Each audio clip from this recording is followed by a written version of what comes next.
Welcome back, everybody. In the midst of trying to get things a little bit organized, I was going to wear a sweatshirt tonight, but then I started roasting, and now I'm a little bit chilly. So, we'll see how this goes. Wow, my light is kind of messed up. I replaced the bulbs in some of this, so, like some of the lights behind me, so I probably need to adjust the brightness on some of these other things. I don't know. We'll worry about that later. We got a lot of stuff going on tonight.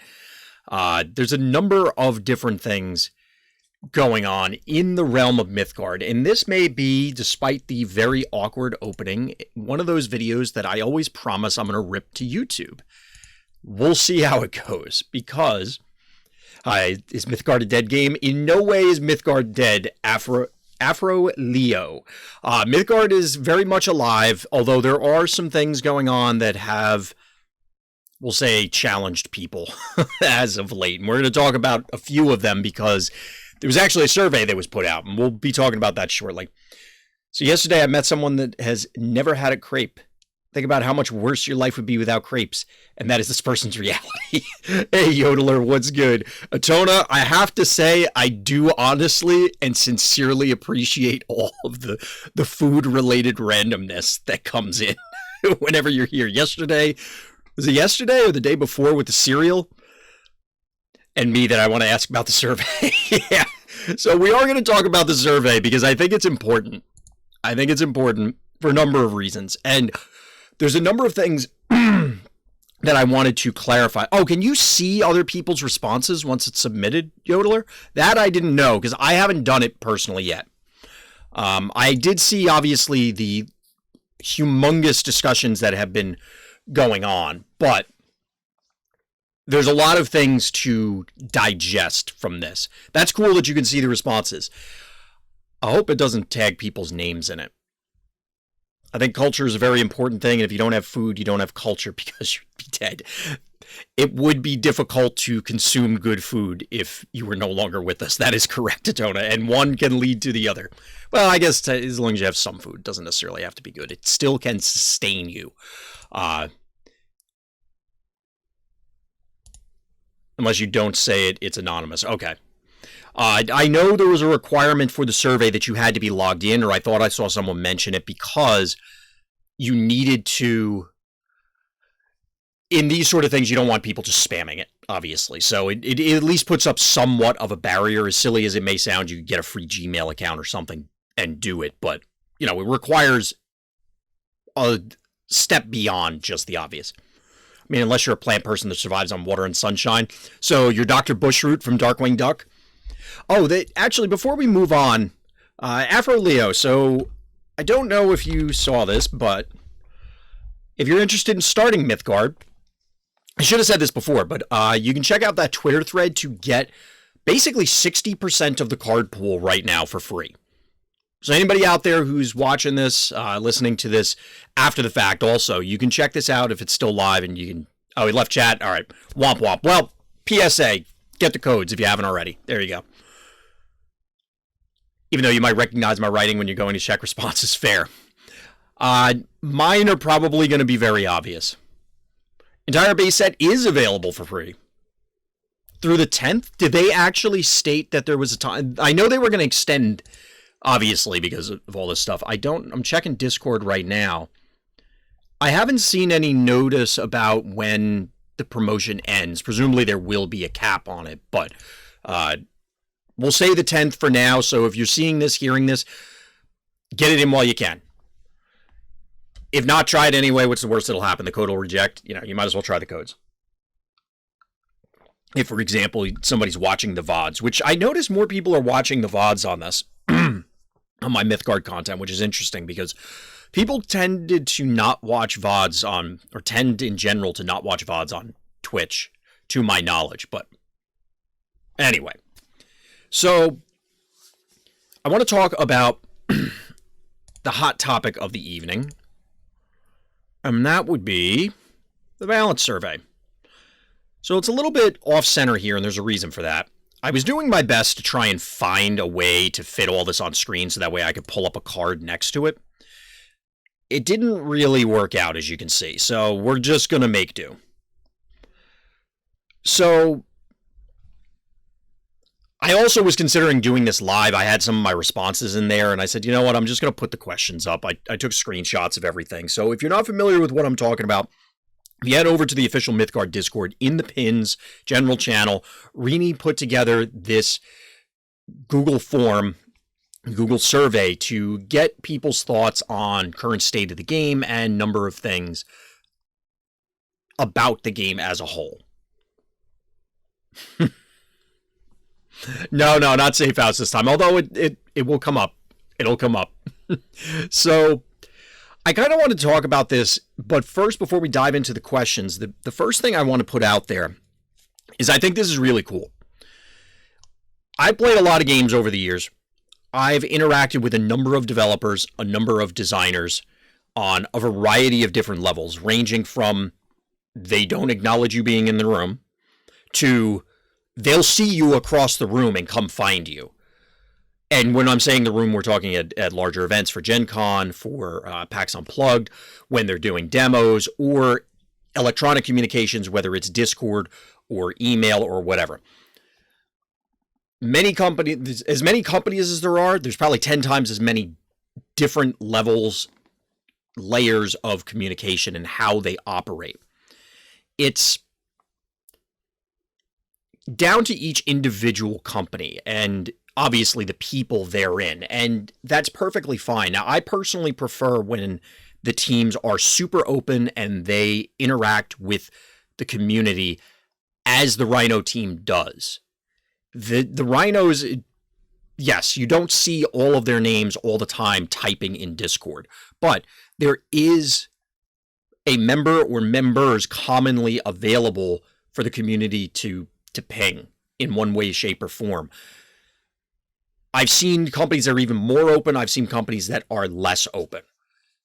I think this is cool that they are communicating with the community to find out what the community wants.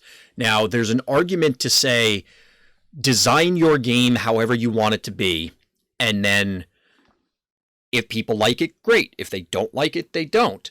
And that's a fantastic argument. I actually do like it a lot, legitimately. I'm not trying to be sarcastic. The problem is that's all well and good when you are the World of Warcraft team. And you could say, and I've mentioned this quote famous, I want to say it was Ghostcrawler, but don't hold me to that. Years ago, they said something to the effect of, well, and this was, I think, in a fan Q&A or an AMA or something like that. If you don't like our game, that's okay. Go play another game.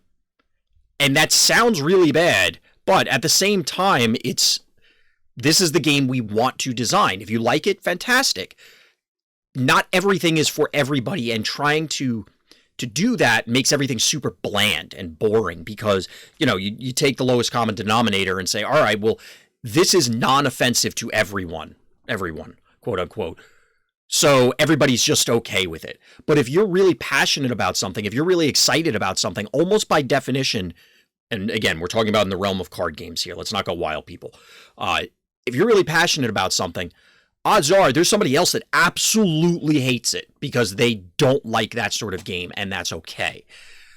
That's a very easy argument to make when you're the big dog.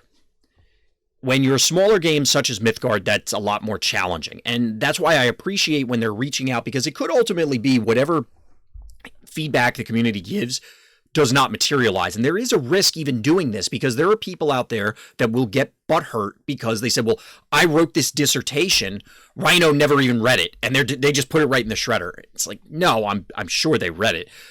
It may not fall into what their plans and scope are. It may not be able to be accomplished with the team that they have. It may not be reasonable, or the thing you're suggesting is just so out there, it could be ridiculous, or it could cross some legal boundaries since we're talking about a game that's played internationally. There are a lot of different factors that could play into this. Just taking a brief moment to check chat. I didn't do the balance survey. I'm of the opinion that I think Rhino will figure things out by listening to someone that is less of a card jerk than I am. Well, the thing is, Atona, and that's part of the reason why I'm talking about, is that I think it's worth getting all of the varied opinions. So the very first question is, what is your average rank and time spent playing Mythgard? And this isn't like a gear check in an MMO.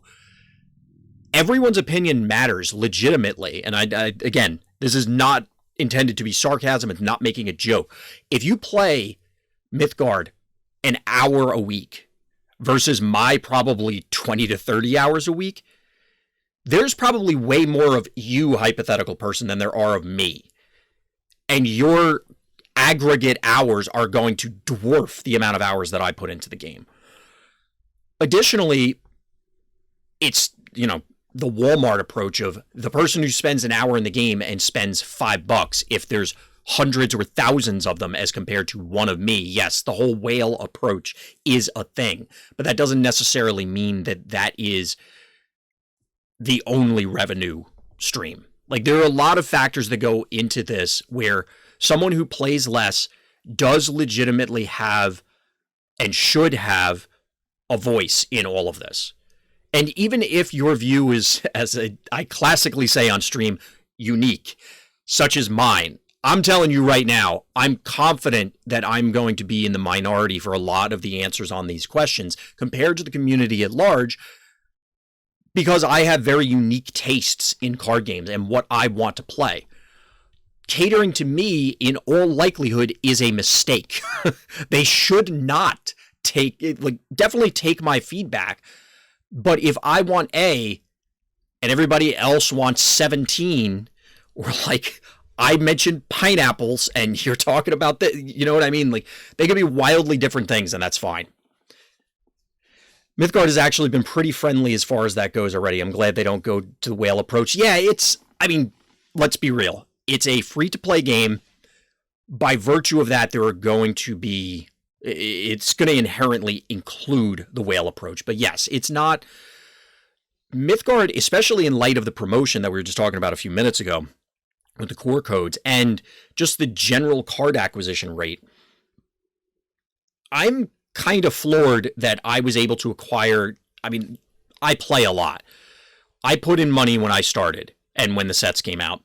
It's amazing that I was able to acquire so much of the card pool compared to other games I played, where I put in comparable amounts of time and cash and still been way farther behind than I am in Mythgard.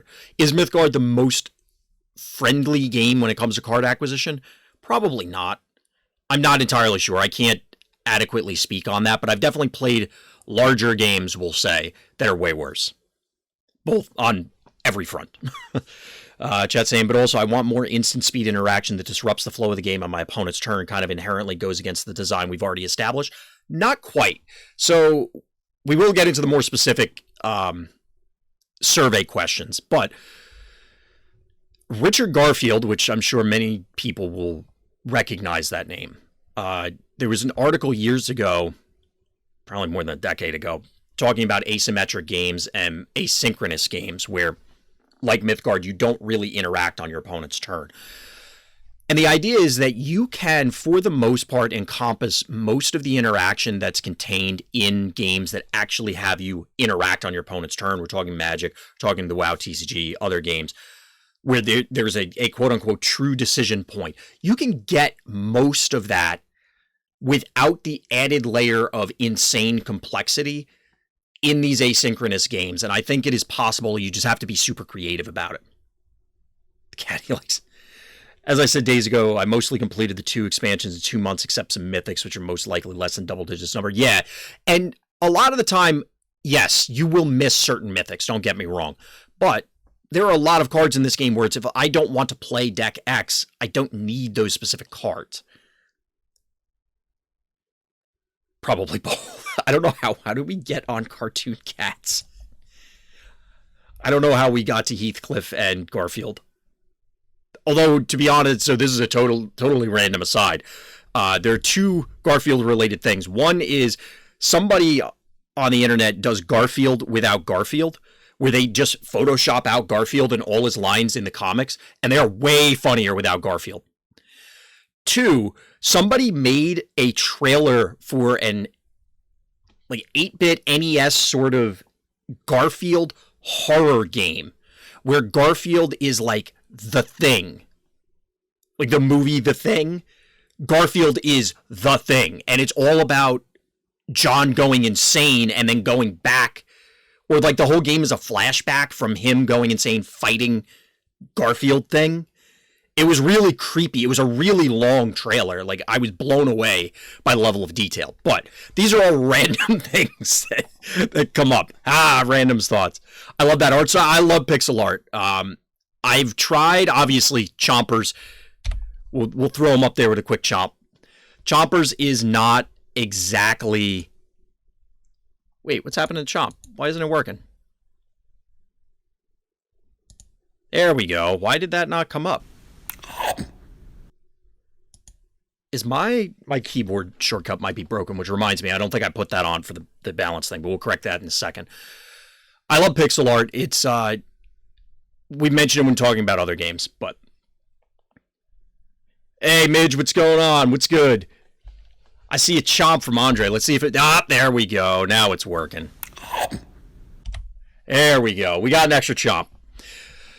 So, let's talk about the balance survey. So, I already answered the first question on stream. I'm putting like 20 hours a week, and I've made champion every season that I've been playing, which, to be honest, I didn't expect to in my first season. I kind of anticipated I was going to hover around gold, and then I'd make the climb as I learned. But when I hit Mithril, I said, all right, I'm going to try and make the push for champion. I made it with time to spare, which is cool. And this isn't a humble brag, but it's to couch the discussion. Obviously, if you've been watching the stream, you know all the dumb misplays that I make, so there's only so much to be gleaned there. So lots of you want to balance Safe House. Why do you feel it is overwhelming or too powerful? So like we were saying, Yodeler, earlier, we're going to get to Safe House. I think we could spend a lot of time on this for, all of the obvious reasons. I did a separate video about this, and we talk about it like we used to talk about Believer. However, I think it's worth discussing it one more time. Just one more time. Just fixing the overlay real quick. So, the way I started my answer for this was I personally feel that Safe House is, and forgive the redundancy, too safe. I think that for the majority of Safe House decks, it's actually very difficult for aggro to fight them. And I was thinking about this earlier, where if you picture a rock, paper, scissors metagame, Safe House beats aggro, aggro beats disc, disc beats Safe House. Hypothetically, we'll get to that later. But let's assume that relationship. I think the aggro to disc setup is... Disc has a higher chance of beating aggro than aggro has of beating Safe House, I guess is the way I'd put it. At least in my opinion. Now, it's going to depend on the builds, obviously the draws, the player skill, etc. But I think that's mostly true. And again, those relationships aren't hard and fast. But I think that Safe House is too safe. I don't have a problem, though, and this kind of bleeds into a separate argument, because I saw it in Discord. I don't have a problem with the ladder being infested with Safe House. I understand, and this is me personally, again, that's why I think a lot of my opinions are going to vary from the general population. I don't care if everything's a Safe House mirror, because there's actually a variety of Safe House lists that show up. However, as was mentioned in stream before, and probably in a billion other places as well, that is not a common opinion. Most people don't want to queue into Safe House 50,000 times every time that they hit the ladder. For that reason alone, I think that it is justifiable to balance Safe House in a different way. Now, I mentioned in my video that I actually am coming around or have come around to the idea of lowering the life total, extra life that you start with on Safe House in order to give aggressive builds more oomph. They have more of a fighting chance. And I think that would do wonders for the game as a whole if aggro were more powerful. Now, that doing this to Safe House isn't the only way to do it, and we'll probably talk about it again when we get to the horn question, when we get to some of nerfing mythics and all those sort of things. But I think if you give aggro more of a chance, it will help cure a lot of the ills that I at least in my opinion, that people are complaining about. Yes, it will then immediately shift to everybody screaming bloody murder that the sky is falling because you can't beat aggro. However, I think giving them one extra turn in some way, shape, or form, whether it's slightly stronger aggro cards, slightly weaker control cards, or a number of other things, it allows the game to flow slightly differently. There's a little more stress on each burn decision. There's a little more emphasis on each removal card played, so that you can't simply smother your aggro opponent and be as greedy as a lot of these decks tend to be. If people are concerned about, oh, well, I'm just filling my deck with good stuff piles, it's 40 unique cards because it's a bunch of mythics or something like that, aggro is the fun police and keeps those things in check. It allows or forces decisions to have to be made at the deck construction level and at the in-game play level in a different fashion. So, for example, Grand Finale. What if Grand Finale took an extra turn to play, or you were threatened a turn earlier, so you may not even get to the finale? Does your burn decision change? Probably not. You're probably still burning the same thing so you could play the other card. But it does force you to do other things. I think Safe House is also completely suppressing mid-range. I could see that, Jinxie, because even for a mid-rangey deck, you pretty much want to be Safe House because it's still better than the alternatives against aggressive strategies, even though we're saying that they're weaker. But then you just get crushed by the greedier strategies because, by definition, you are the aggro in that matchup. If you're the mid-range deck going into a control deck, you're not going to outlast them. Safe House allows you to, and I, again, mentioned in the video, accelerate. You're not giving up pretty much anything for not playing anything in those early turns. I think in conjunction, the fact that it plays so well with things like Rush is kind of problematic. Blight is one thing, and we talked about this on stream maybe this weekend, a couple weeks ago, I'm not sure, where some of the paths, maybe even a lot of them, feel as though they had a specific color or color combination in mind. Clearly with Disc, you want to play green, for example. Safe House feels like it should have been paired with yellow because Blight. But the problem is that Rush plus the flag means that red and purple are arguably more desirable. You can still get, obviously, green-yellow Safe House is still a thing, but it feels a little weird. What if Safe House tokens gave stun so they can't be used with Rush? That's interesting, Zithwan. I hadn't honestly considered that. For me, I know a lot of people want to increase the cost on the tokens.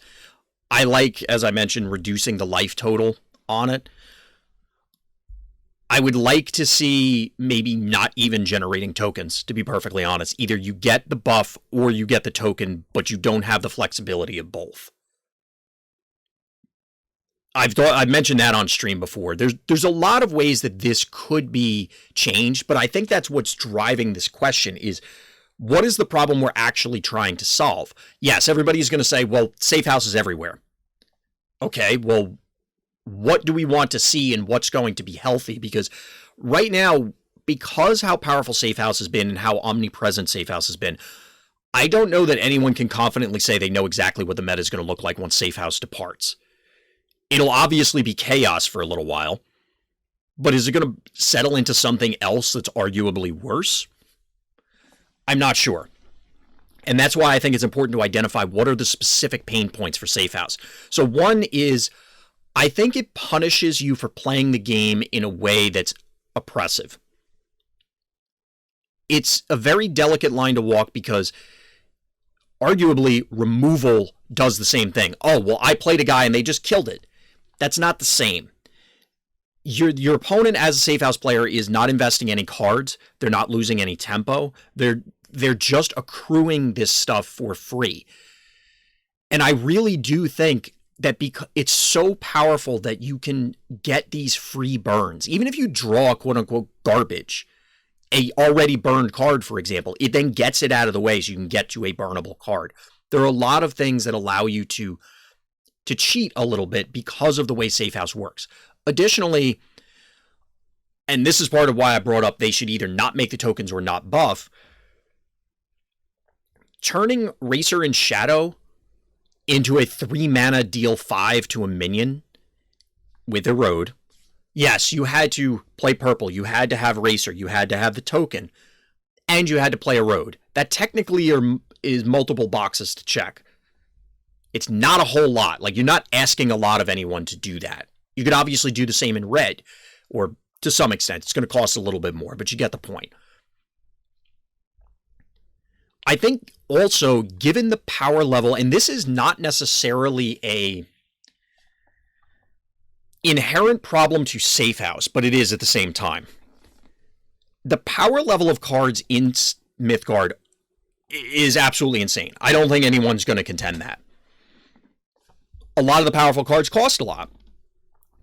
One of the drawbacks of playing Control is that your deck is less consistent. Your early game, because you have to run these 7 cost cards or whatever, may suffer, because what if you open a hand with everything costs 5 or more? Well, guess what? You're probably going to get run over by aggro.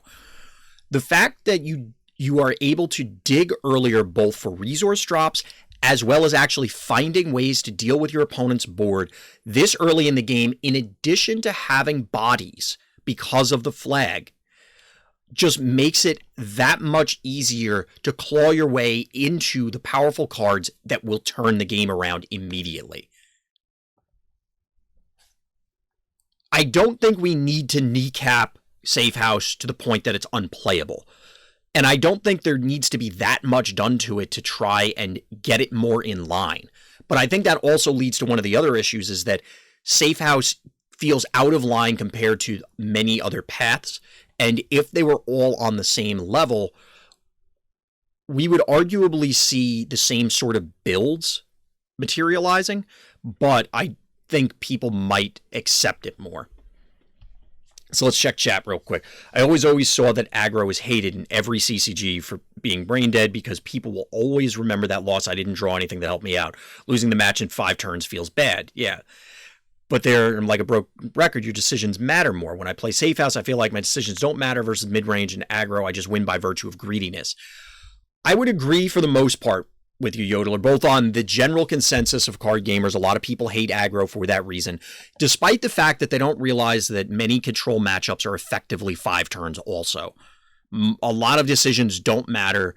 It's going to be contingent on what you draw at the appropriate times. It's often, and I'm not just speaking Mythgard here, often in card games, period, that it's masked because, oh, well, the game took 35 turns. I had to have made a bunch of decisions. Now, did you really? And depending on the game and the scenario, we could go into more detail, but generally, I agree with you. It's actually more than that with the Racer. Without any other card except for the Racer and token, it's 4. 1 mana, deal 4. Yes, I agree with you, Tona. That's why I was emphasizing the 5 when it goes to Erode, or obviously, other things that come in. You're absolutely right, Yodeler. Much of what I'm seeing on ladder is hyper aggro to try and beat Safe House, some form of disc, and a very rare horn combo. I think you're right, Jinxie. And the thing is that depending on the Safe House version, I don't think hyper aggro, and I've had this discussion with Doctor offline. Obviously, as many stream regulars will recognize, he's a big fan of mono red aggro. I don't know that it's actually favored against Safe House. It may be contingent on going first, going second. But for example, if you're playing purple Safe House and they have Racer and Axeman, you're probably in bad shape. Even yellow-green, they could have Corrode early on and Venom Fang Mutant. They could have Life Gain. You can beat these Safe House decks by blitzing them down. It's not necessarily the most consistent strategy. And here's the other thing, is that a lot of these discussions you would think, oh, well, because Safe House is everywhere, why doesn't somebody just play something to beat Safe House? There are 2 counter arguments. One, people may just be sick of playing against Safe House, so they are not playing or playing certain things because they just don't want to deal with it. Oh yeah, I'm not trying to put words in your mouth, Jinxie, but I follow you. But the other part is, if I have faith in the Mythgard community that if there was something that was consistently beating Safe House, it would be getting played. right? Like, wouldn't you just play it and then rack up a gazillion points? Now, you could go fall back to argument number one that people just don't want to play that deck, but it seems like there is a problem. Even if there isn't, let's assume that there is a deck and everybody's just blind to whatever that deck is.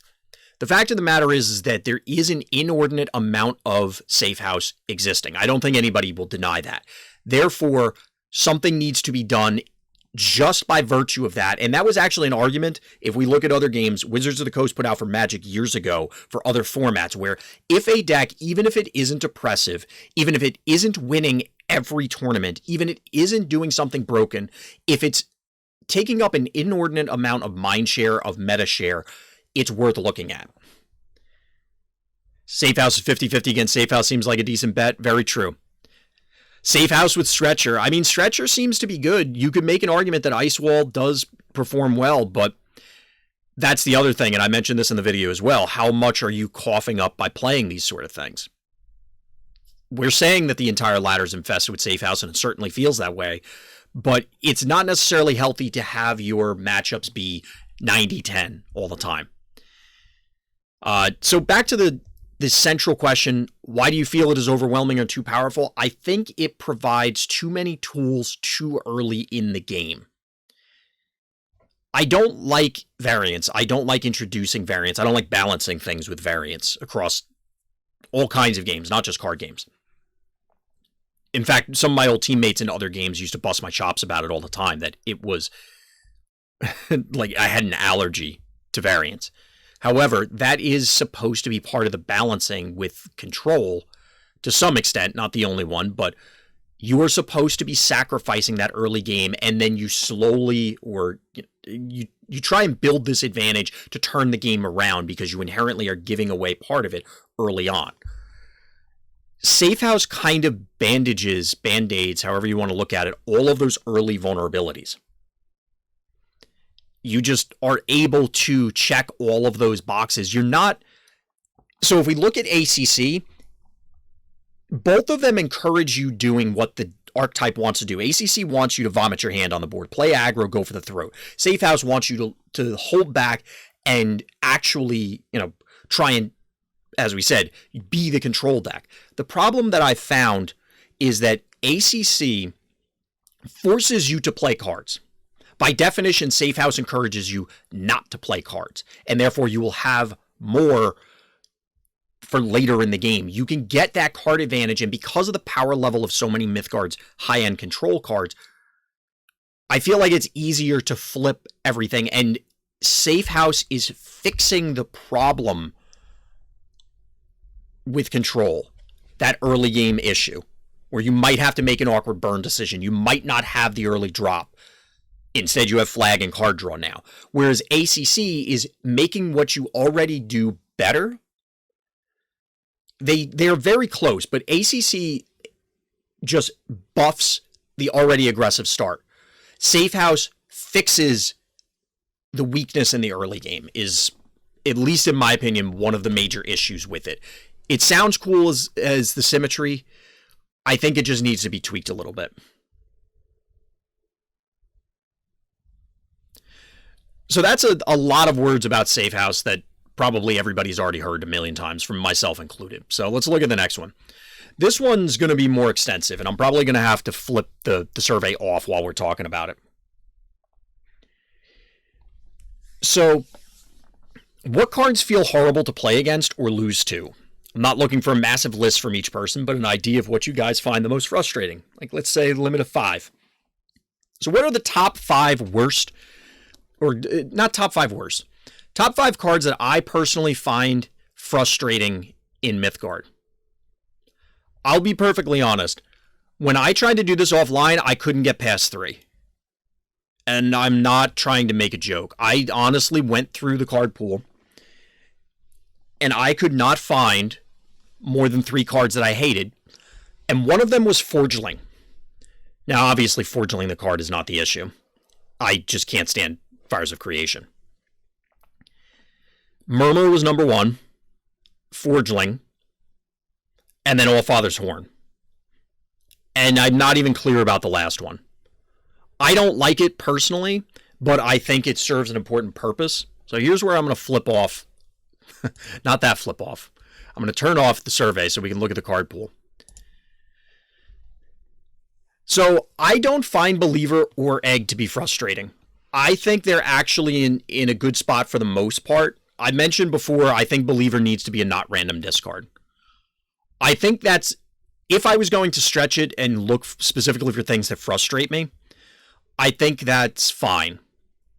Like as an example, you have a removal card, you could deal with Believer if you just are able to play it. And then Believer rips it out of your hand. Everyone answered this question with Podium. That would actually be kind of funny. I've never even seen it hit play. I think removing the randomness is certainly a power hit. I think that's fine. I can't imagine anyone complains about this card then. And it's still, in general, it's still a 2-for-1. Your opponent removes it and they discarded a card. Sure, it's not the thing you wanted, but that's fine. It's still good. I don't find Egg to be problematic. The reason being is I think the power level it's at, I don't think it can be nerfed much more before it would be unplayable. Egg already is often very difficult to play, partially because of Safe House, and, random rush things with flags or Triforge Trooper tokens on them. I think there's a lot of ways to deal with Egg in a reasonable fashion. It gives it, and it's also, in my opinion, virtually useless past turn 1. If you play it later than turn 1, certainly later than turn 2, it takes too long for it to often matter.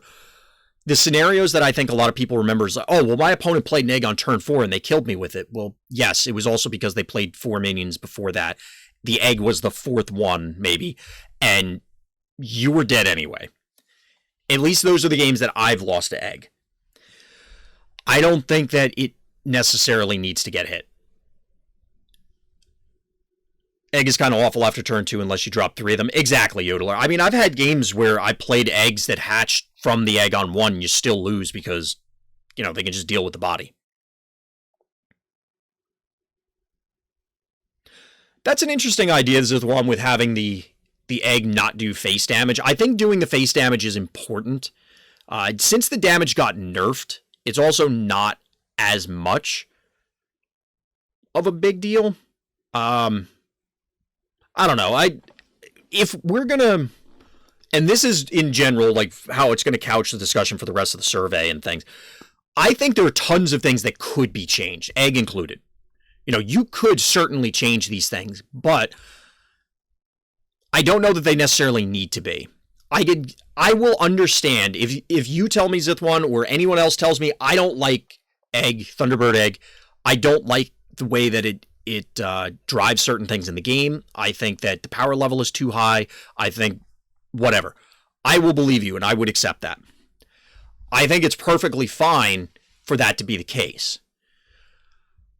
I don't know if there's a level where we can just change things for the sake of changing them, and it's just different. So, like Atona's suggestion, that was actually one of the things that came to mind when Zithwan made his suggestion, is what if you changed Egg that it always dealt, say, 7 damage, and the excess damage goes to face. And I'm making up 7. Maybe that's too much. Whatever. So if you play a 4 health guy in front of the Egg, it hatches. It deals 4 there and then deals 3 to face. Something like that. It would obviously have to be less than 7 based on that example, but you get the idea. There are a lot of ways that it could be changed, even into something totally different. Keep the hatch mechanic, and it does something else. But I think there's a level where it's, okay, these are the cards as we have them. So I went through the card pool. I was just kind of skimming it, not by rarity, but there are cards, honestly, that I think would be deserving of a change that are not played. Like, for example, Hydrophonic Hank seems... There is no way anyone feels good about this thing other than, oh yeah, I connected with Hank. Because either you're ruining their hand on top of having a forged mythic, or you're doing nothing because, oh, you hit a card that's meaningless. Because again, random. This is not a worthwhile, like, I don't think this card should exist, but who the hell cares about Hydrophonic Hank, to be perfectly honest? And I agree with you, Jinxie. You probably would require I'm not aware of any cards any spells that do overrun damage. Well, whatever. It would probably get a new keyword or something, but it's a very easy thing to explain. It's probably not going to be an easy thing to code. I think Plague Maidens deserves a change back to the way it was. I could get behind that, but that's later on. So to be honest, I went through stuff. I do not really... I'm always super tilted losing to Ingrid because virtually every Valkyrie player I play against has Ingrid on 6. That's super frustrating. I don't think that's something that justifiably goes on the list. You can make an argument for things like Yara. I also don't feel that goes on the list. I truly don't think that there are many cards... Actually, Code, it's not super hard. Well, that's always a difficult thing, Yodeler. It depends. It might be easy, it might not. There's no way to know what the code behind Mythgard is, other than if you're one of the coders, and that's the thing. It could be easy to write a single segment of code to handle it, but that doesn't necessarily mean that it integrates well with the rest of it, so... and as somebody, yeah, I used to, quote unquote, be a coder. That's not my life anymore. So back to things that need to be changed. Okay, so these aren't frustrating things. I think both Stairway and To Heaven and Back should instead give Ephemeral. Again, arbitrary change, maybe not arbitrary, but a change that isn't really speaking to the purpose of the question, which again, since I don't have it on screen, is intended to find cards that are super frustrating to play against. I think a general rule that could be applied to virtually every card, Mythics we're talking about, or any of these quote-unquote power cards, is just increase their cost by 1. Having them come out a turn later would drastically change the face of Mythgard. Drastically. At least in my opinion. I don't think it would significantly impact control matchups in a lot of scenarios, and I think it would massively buff aggro, and I think that would shift everything immensely. Should be easy is not the same as is easy. Absolutely, Jinxie. But honestly, as I'm going through a lot of these things, I truly do not find a lot of these cards individually to be frustrating. I think in conjunction with specific scenarios is where they become frustrating. Specific board states, specific matchups, which doesn't necessarily speak to me as something that needs to be changed. I just don't think so. I can't really justify it. I put Murmur up here because it's still frustrating to lose to it. I could put Perfect Raid on here because there are plenty of times where somebody just slams a Perfect Raid or reanimates a Perfect Raid, and it's just like, okay, there's literally no way for me to deal with that. I lose. It happens. I just don't have a problem where things like Grand Finale, which has frequently been a single spaghetti noodle called a spaghetto. I don't think I've ever seen that question before. That's amusing. Like Grand Finale is obviously immensely powerful. Could it be nerfed? Yes. But this is a question that I've mentioned on stream before. So to answer the survey question with a question. At what point in the game should the game end? And under what circumstances can a single card end the game? I think Grand Finale saying the game ends on turn 8 because I hit 4 unique cards, one of which is a mythic, over the course of 8 turns, might be reasonable. I could see an argument in putting it at 8, putting it at 10, having it do different stuff. That's fine, but I think this verges into the territory of we're just doing things for the sake of doing them. Or maybe not for the sake of doing them. That makes it sound more negative. It's just, I don't want the game to be this way. I want it to be this way, which is fine. But it isn't. I don't think it's problematic that this card or Scylla, which will come up and we'll talk about again in a little while, are that powerful. Like, I think that's fine. Exactly, Jinxie. Finale could be 8 and it would be totally fine. Finale could probably be 9 and it would be fine. The issue is I don't know that matters, with the exception of my earlier buff aggro argument. And I agree with you, Zithwan. Finale could be problematic if they make more Forge cards. Honestly, if I were guessing, and I have no way to know this, based on card game experience from other games, when you see something like Finale, you will never again see a card that's useful for it. One of two things will happen. They will literally never make Forged cards again.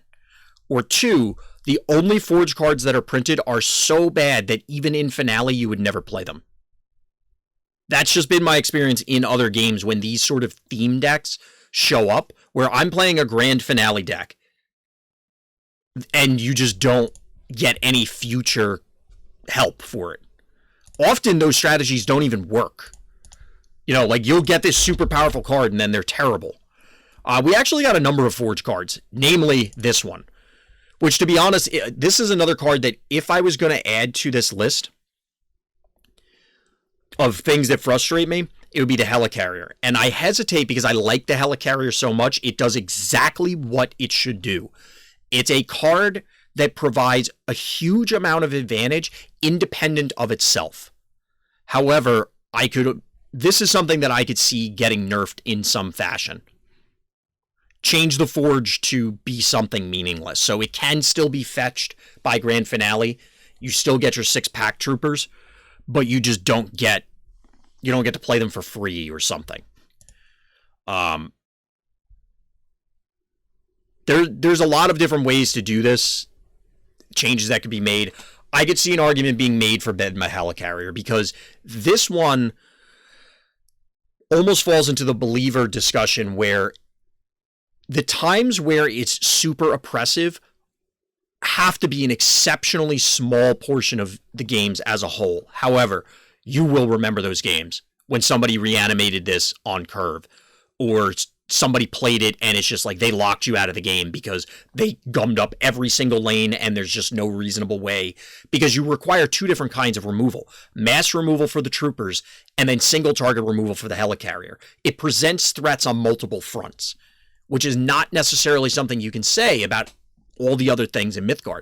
Even a Sapo, yes, you require specific things to get rid of Worded, but any single target removal will deal with it. You don't need single target and a Misanthropia.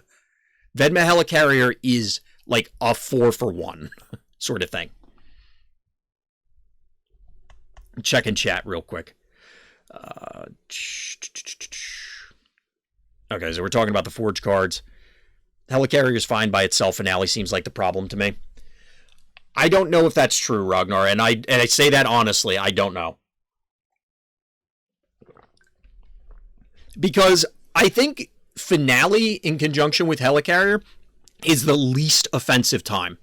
And the reason I say that is if they finale'd anything else, I'm assuming I lost that game, or I'm going to need to jump through a bunch of hoops.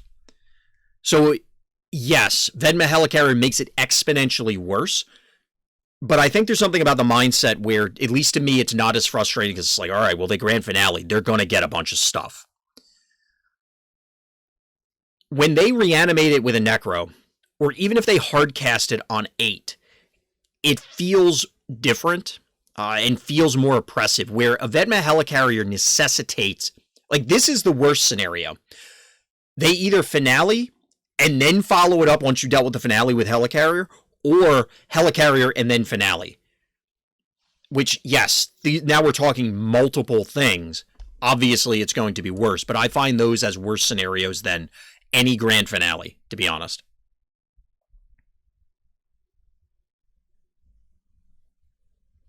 I don't know if, like, Necro, yes, there are, because Necro could also be on this list. Let's look at Necro.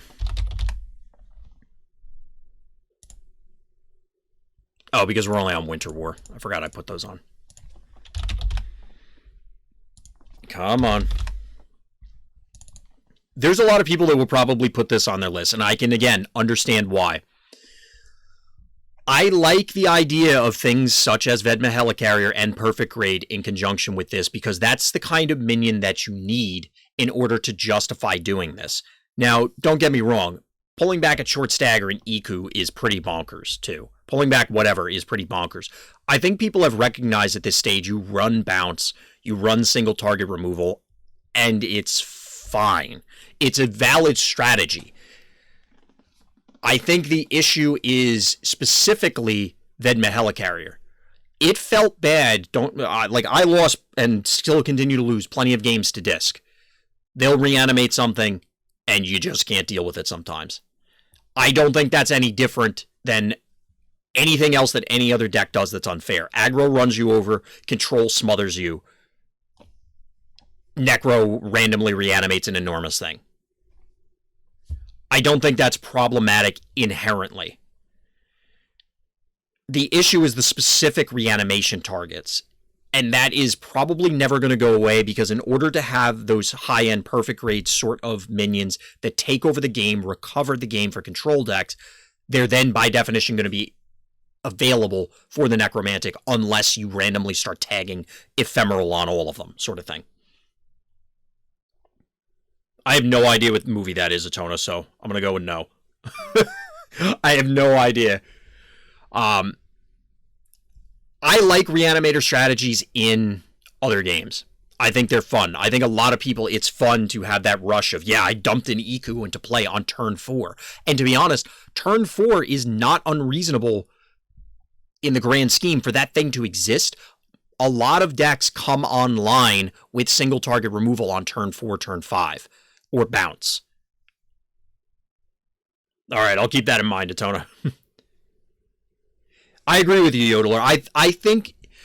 So, remember the context of the question. I'm going to throw this back up here. The context of the question here is, what cards feel horrible to play against or lose to? I am confident there's a lot of people that are going to put Necromantic, Helicarrier, Grand Finale, Wings, Seven Ring Ritual, Sapo, Misanthropia, Magnus, Thunderclap, Believer. You know, the list goes on and on. For me, and this is again why I think my opinion is very skewed, I played enough card games over the years and for long enough that all of these things have happened in some, like, these are not new concepts for card games, any of these things that are happening. It's okay for these things to exist. And I think this goes back to the question that I answered the previous question with is, what is the game the Rhino team wants to make? And then I'll tell you whether things are out of line with that. Because if you tell me that at 7 mana, if you play a 7 mana spell, you should be able to close out the game in 2 turns after that. Okay, 7 Ring Ritual's fine. Finale's fine. If the Rhinos turn around and say, no, we think 9 mana, you should close it out like turn 11, or it should take 4 turns from the 7 mana spell. Okay, now we have a problem, because these cards close out the game much quicker than that. Checking chat real quick. Do I have to spoiler you? What are the... I think Necro is a card that should exist, but I think they should keep that in mind that it does. I think it shouldn't be nerfed, but having other ways to deal with Raven all colors. I agree, Atona. I mentioned before that I would like to have all generic, like Graveyard Hate, removal, draw available to all factions in their own flavorful way. And yes, there's an argument that some have to be better at it than others. I'm not sure I buy that personally, but Graveyard strats are very polarizing. Absolutely, Ragnar. And they're very dangerous. I think we all know in other games that things have gone south very quickly when you suddenly have, you know, a 17 card, 20 card, 30 card hand because you're also counting all the cards in your graveyard. Hey, Hale, how you doing? I personally enjoy Necro, but there are definitely some games that you completely high roll win. You're right, Jinxie. I would wonder how many games are high roll win to Necro compared to anything else. Oh, you absolutely will. And that's why I brought up the question here again, because the context is, what is the most frustrating? And this goes back to the argument we said earlier where I compared it to Magic and some of the rules that they had for banning cards in one of their formats. One of them that I mentioned earlier was, does it take up an inordinate meta share? One of the other ones is the card Unfun. Even if it's not oppressive, even if it's not an enormous meta share, even if it doesn't win all the tournaments, a card can justifiably be changed or banned simply because it is such a killjoy. I am of the opinion that there are not many cards in Mythgard that fit that category. And believe me, off stream, I will get upset about certain losses.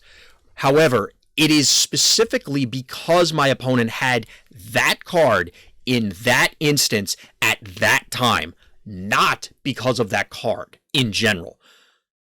Like, it's perfectly fine. Red as a whole. Yeah. I think Unfun is such a nebulous reason to ban things. I'm still upset they banned Top. Top was a fun card. I agree. It is nebulous. It is unclear. But there are certain things that, and not to, this was a famous Supreme Court case in the United States where one of the judges said, I may not be able to define pornography, but I know it when I see it. And that's kind of where this goes, is that it may be very difficult to explain what unfun means. However, there are certain cases where I think pretty much everybody will agree, no, that sucks. Like, that's a problem. And that's where you have to step in. It's very hard to make that argument, but it is a valid one. So that's why I mentioned it also in the Safe House video. You know, you don't remember the games where they never drew Necro and you stomp them. Actually, I do personally, Jinxie, but I get where you're going with it. Because I have made it a point, and I recommend people that try this themselves also. Try and think about the games you won after you win them. And admit to yourself, did you get lucky? Like, did your opponent stumble and they just didn't hit that thunderclap and you vomited your hand on the board even though you knew if they had thunderclap you'd lose and you won anyway? Or they never found that misanthropia? Or you top decked that Sapo to kill them? Or you top decked or whatever? It's important to admit to yourself when these things happen. So, and to that point, if anyone else is, I recommend everybody fill this thing out. Fill it out honestly. I'm started at the top. It's important for everybody to get these opinions out there. Hey, Solonex, what's good? We're talking about the balance survey that's out in Discord right now. And as I was about to say, everybody fill it out. Be honest with yourself about whether you really find these things frustrating or are they frustrating in the moment. And I think that's the differentiation for this question. Yodeler's saying, I always remember the bad matches. I remember the stomp matches too, but I don't remember how I got it. I might figure it out if I think hard enough, but it's not my mind right away. It is something that's difficult to recognize. You know, humans are funny that way. It's easy to remember those one-off instances of variance. It's harder to remember the one-off instances of variance that go in your favor because, you know, it's an ego hit to some extent. But it is an important step, I think. And it's also important from, you know, growing your play skill of, okay, did I win this matchup because of luck or did I win this matchup because I played super well? Oh man, balance survey. Prime Bound Believer census peeps. Believe it or not, Solonex, Believer, I haven't heard a complaint about it in a while. It was funny because we were talking about that a few moments ago, but also in the Safe House video that I did and put up on YouTube, I alluded to the fact that he used to be Believer all the time, and now Safe House is the boogeyman. But I digress. My take on this survey was, as long as 7 manas are the most powerful, the game mid-range won't exist. That's a fair argument, Hale, actually. And that kind of goes back to, I don't know if I said this before you had jumped in chat. My answer to these questions, pretty much across the board, but I specifically mentioned it in response to the Safe House question, is what is the Rhino's vision for the game?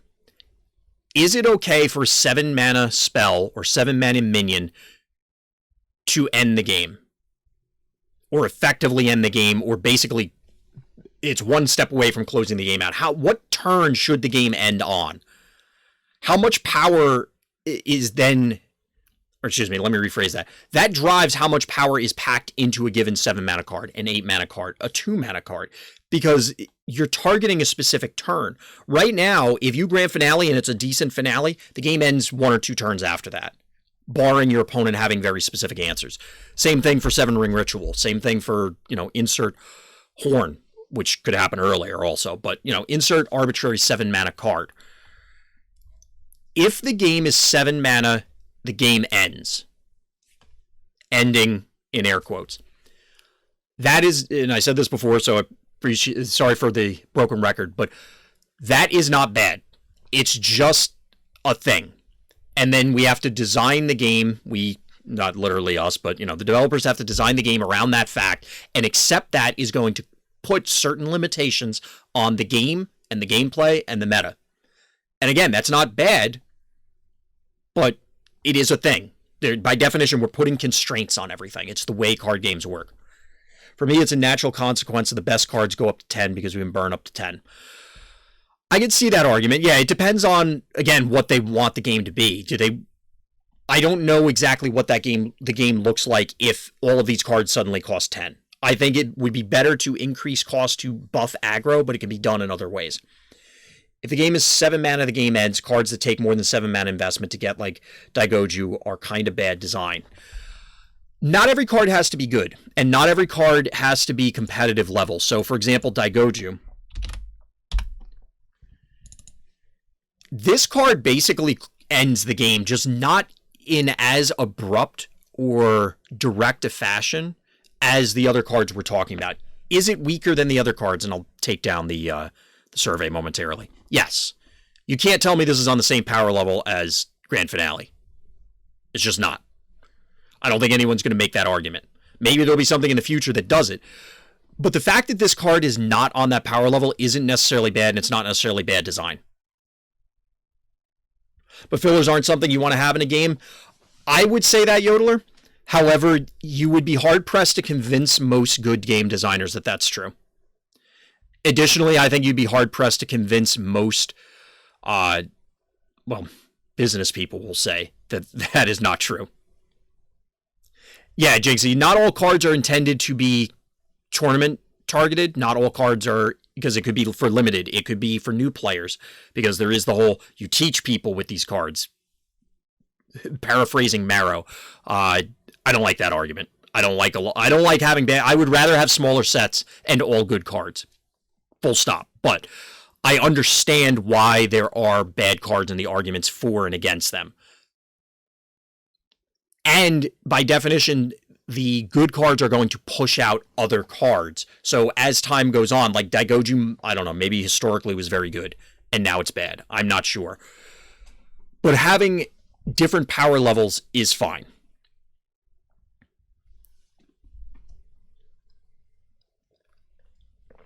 I used to lure my friends to Mythgard, and one of its merit was it has no filler cards. Fair. That argument may change. I don't even think Daigoju is that bad. It's just weirdly designed compared to the intent of the power level of cards with less investment. Daigoju is very good in specific situations. I agree, Atona, and I love the card itself. It's funny they're having this exactly same discussion on Discord. I promise I'm not looking at Discord right now and pulling talking points. This is all off the top of my head. I think the game needs mid-range. I don't see the point of limiting the game between aggro and control. There's an argument that right now it's between aggro, control, and combo. Combo being disc or rainbow. And by rainbow, I mean horn. We'll talk about horn shortly because that's one of the specific questions. I would like to see a number of things happen that would likely, as the reasons I want those things to happen that I haven't elucidated yet, but they would, as a side effect, probably introduce mid-range, and I think that's fine. It's a one-card combo, Tona. Haven't you played Vintage Magic? It's technically not a one-card combo. It's probably like a 6 or 7 card combo. The thing is that you lay the bricks for it over the course of several turns. But we'll talk about Horn in detail momentarily. It may be the next question. But yeah, as I said, if anybody hasn't filled this out, definitely fill it out. And I'm going to keep repeating that. It's an interesting question, being the most frustrating, because there's a lot of ways to interpret that and to apply that. You need a board for it to be useful. As I said in Discord, that's not necessarily true, Jinxie. And it was on stream. I had like 4 or 5 games in a row where I was playing orange, blue, rainbow, and my board was a single minion. And in some cases, that single minion was being blocked. And I still killed somebody every one of those games. It's bonkers. And that's why it kind of goes into some of this other stuff.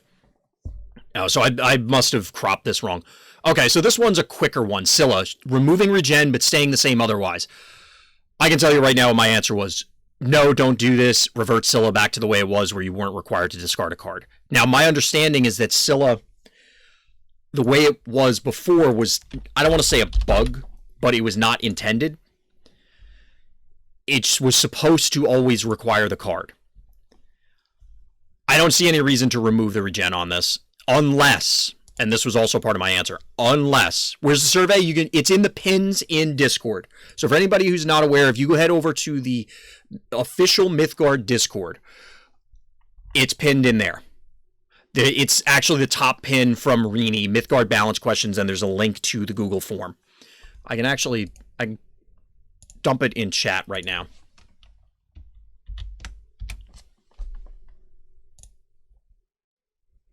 So that will bring everybody to there, to the survey. So where were we? Checking to the card is part of the cost. If they revert it back, the colon needs to be moved. Yes, I understand why it was why it was changed. I think it should have been the way it was working all along. I agree with you, Tona. Like, if it's going to be this way, I get it. I don't think it should be this way. But I also don't think regen needs to be removed. This goes back to our discussion about what is a 7-cost minion? How powerful should the card be? Compared to the other 7-cost minions, I think this is fine. I honestly do. However, I could see the argument that 7-cost minions should not do this much stuff. And if that's the case, change it. But I don't think Short Stag should also exist if Scylla loses these powers. I just honestly don't.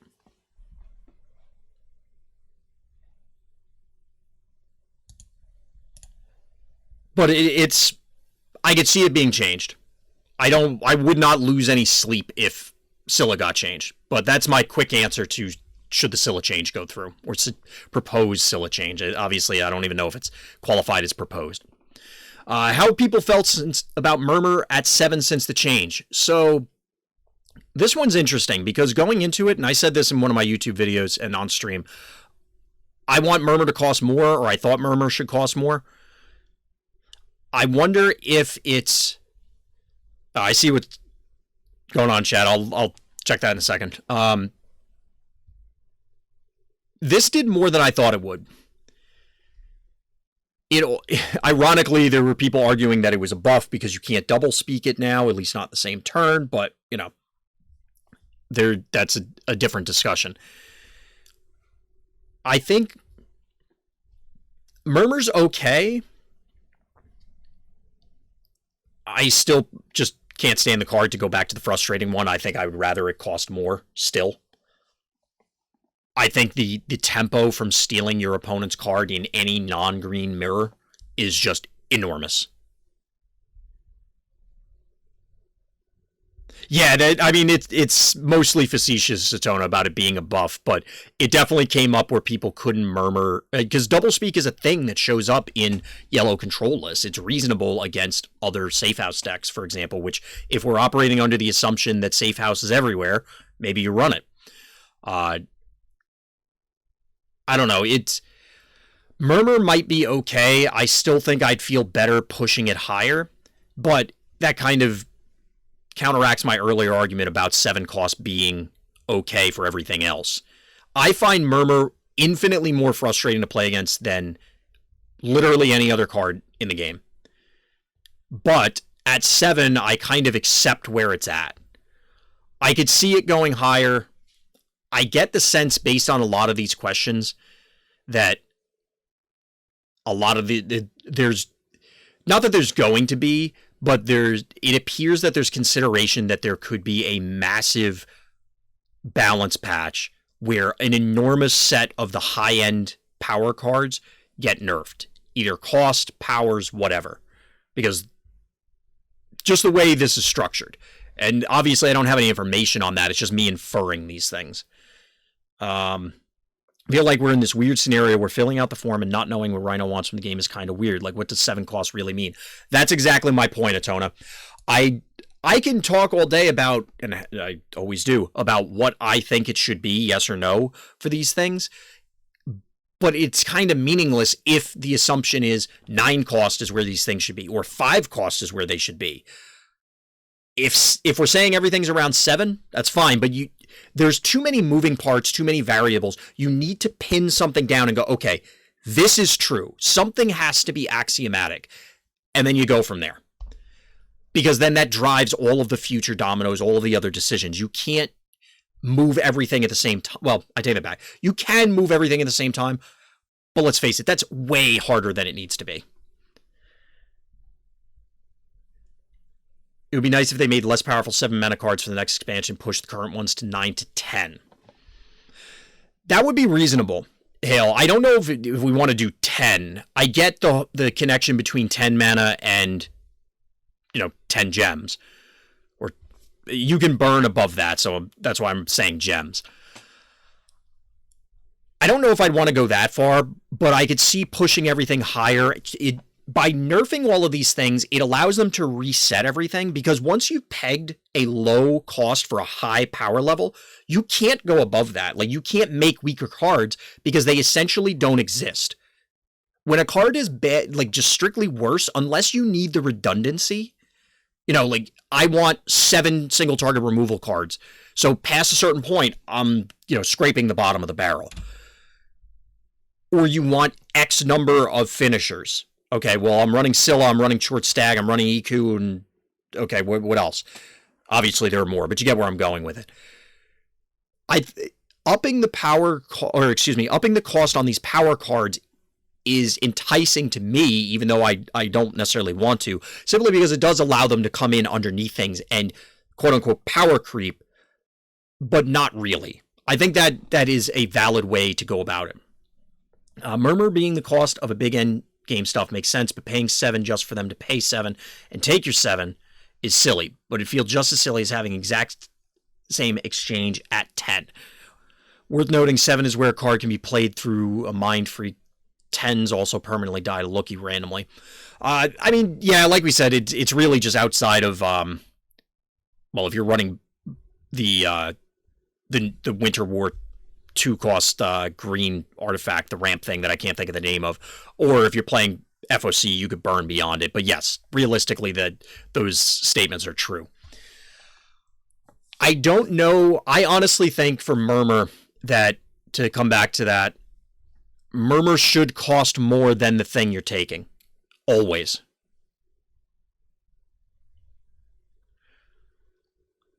If you're mind-freaking their Murmur, I think that's fine. I think that's okay. Mind Freak currently doesn't get played enough, I think. The thing is if you Murmur... The reason I say that Murmur should cost more is because it's such an again, the non-green control mirrors, green is always at an advantage because of Murmur. It's not just taking their guy. It's removing their guy, and you get a guy. Which I get is defined by taking their guy. But there's a reason I'm calling out those 2 scenarios, because you're getting multiple cards in one. You're getting a removal card, and you're advancing a threat. Obviously, the thing you're murmuring is a big deal. You're not just going to murmur flag tokens. You're going to murmur that Scylla. You're going to murmur that Short Stag, that Iku, that whatever, that Perfect Raid. It's a big deal, so it should be a big deal to play this thing. If you murmur the card your opponent murmurs, did you time walk them? No, because you end up losing out on a turn worth of activations of that thing. So it's not quite time walking them. However, I do think you are at a tempo advantage because they're investing their whole turn and you are being technically proactive because now you ended up with a threat and they did not. Maybe an unheli type like 3G and X take a creature. I had suggested that Midge previously. Offhand, I can't remember what the issue with it was, but there was a somewhat reasonable scenario where it gets weird. But I could see a variable cost. 3G is outdated. You got me. Murmur being an unheli type makes it way better against aggro. That's actually, I think, what it was, Ragnar, was the problem. Is because now you have an infinitely better temptation. So it would have to be like 5 plus X kind of thing. It gets really weird where at that point, I think it just is simpler to say, all right, Murmur costs 7 or 8 and just be done with it. Because imagine murmuring. Yeah, this was the scenario. It's coming back to me as I'm saying it. Imagine you play Insta Beast on something and your opponent murmurs it for like 2 mana or something like that.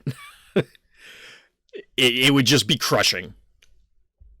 Murmur being 3 green plus X would mean 7 is cap of stealable things. Perfect grade would just be unmurmurable. Yeah, the way I was picturing it is cost plus 1, but obviously I know that wasn't the suggestion that was put forth, but also they both fall into sort of the same trap. There's a reason that it's funny. When I started playing Magic, an eternity ago, and Control Magic, which was Murmur, but it cost 4. It was 2 and 2 blue. Now you could destroy it, but like, it's incredible how far we've come that now we're arguing about whether this card should cost like 8 or 9.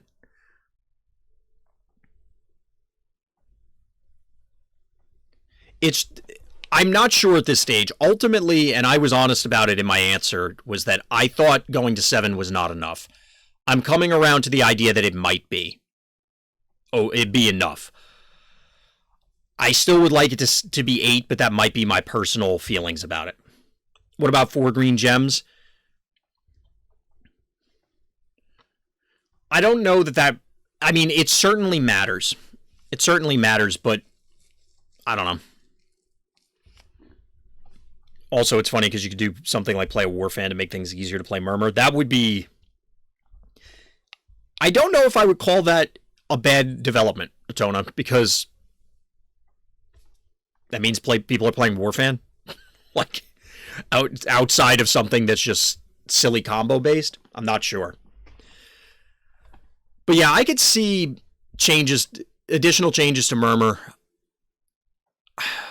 I don't know. It kind of, again, broken record time, beating the dead horse time.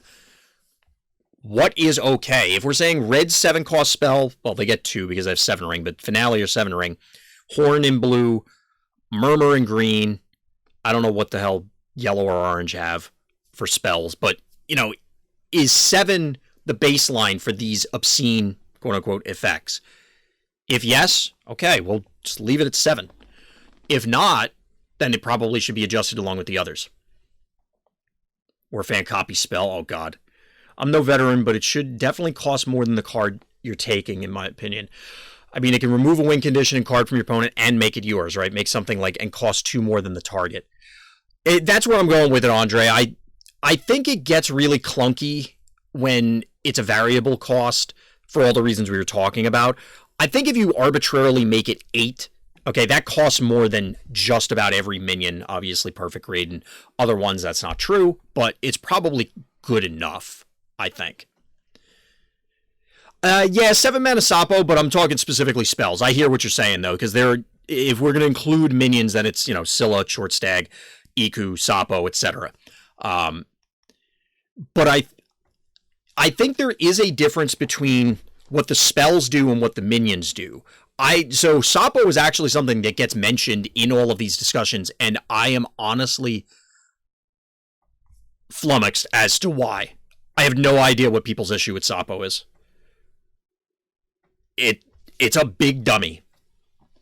That's removal. Like, okay. If I'm paying 7 mana and I'm not getting a Sapo level effect, I'm wondering why I'm paying 7 mana. I mean, yeah, you can banish it obviously you wouldn't want to bounce it. You can man fight it. It doesn't have overrun inherently. Obviously, there are ways to do it. You could just chump block it for 1,000 years. Sapo is a body inherently. Murmur does not. The stats you get from Sapo are comparable to the stats you get from Murmur. Well, and that's why I'm talking about how the spells and minions are differentiated. I think that they could all, like, both powerful minion and powerful spell could end up being 7 cost is where we're talking. Or they could be 6 and 8, or they could be 7 and 8, or it could be 10 and 8. It could be, whatever.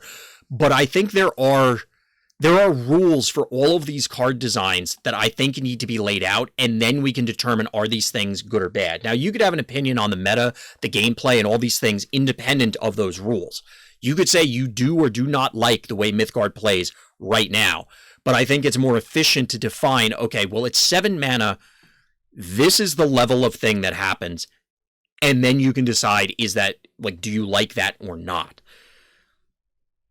Rather than saying, I just don't like this, and then we're just kind of like randomly picking stuff, whether it's costs or nerfs or whatever. Because the argument is, well, if 7 mana is not okay, but we want to keep Sapo, for example, at 7, what is the, like, how much mana is warded worth? How much mana is the destroy effect worth? How much mana is the buff effect worth? And that's the costing algorithm that I don't think is very clear at this stage. Opening a can of worms, imagine a sideboard where purple sides in Mind Freak against green. If there are control mirrors and there are sideboards, I would not be surprised to see Mind Freak show up a lot. In all seriousness, Midge, like I would expect that to be a thing. For real, Sapo can be taken out by chump blockers easily, and not having overrun or armor makes it not as much of a threat sometimes. Its best trait is the way it can buff itself based on the minions it destroys, and the fact that it takes out a minion in the opposite lane. Absolutely. That's why I'm always shocked when people mention Sapo in the same breath as, say, Grand Finale. Like, I don't put those on par at all. And I'm fine with Grand Finale. Like, and that's not to say Sapo's bad. By no means am I saying Sapo is bad. I just don't think it's on par with a lot of these other cards. I don't think it's on par with Murmur either. I think Murmur's far and away better than Sapo.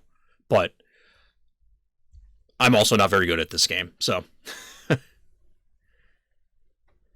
Yeah, it's tough to, like we were just saying, really evaluate these things in not quite a vacuum, but we'll say a vacuum. So we'll probably come back to Murmur, but we'll move on to the next one, which I probably have way more to say about than Murmur, which is hilarious given how long I've been rambling about Murmur. Horn not replacing mana crystals, but remaining the same otherwise. Thoughts? ? Well, I have thoughts. I think warded actually fluctuates based on color. Grim seems to get free warded for some reason. Look at Gallows Boy and Drene Propagandist. One can easily trade up. The other is an on-stat 1-drop that generates card advantage is left untended. Yes, Atona. This, I think, is a factor of, red is the burn and life tap faction sort of thing. Blue is the enchantment faction.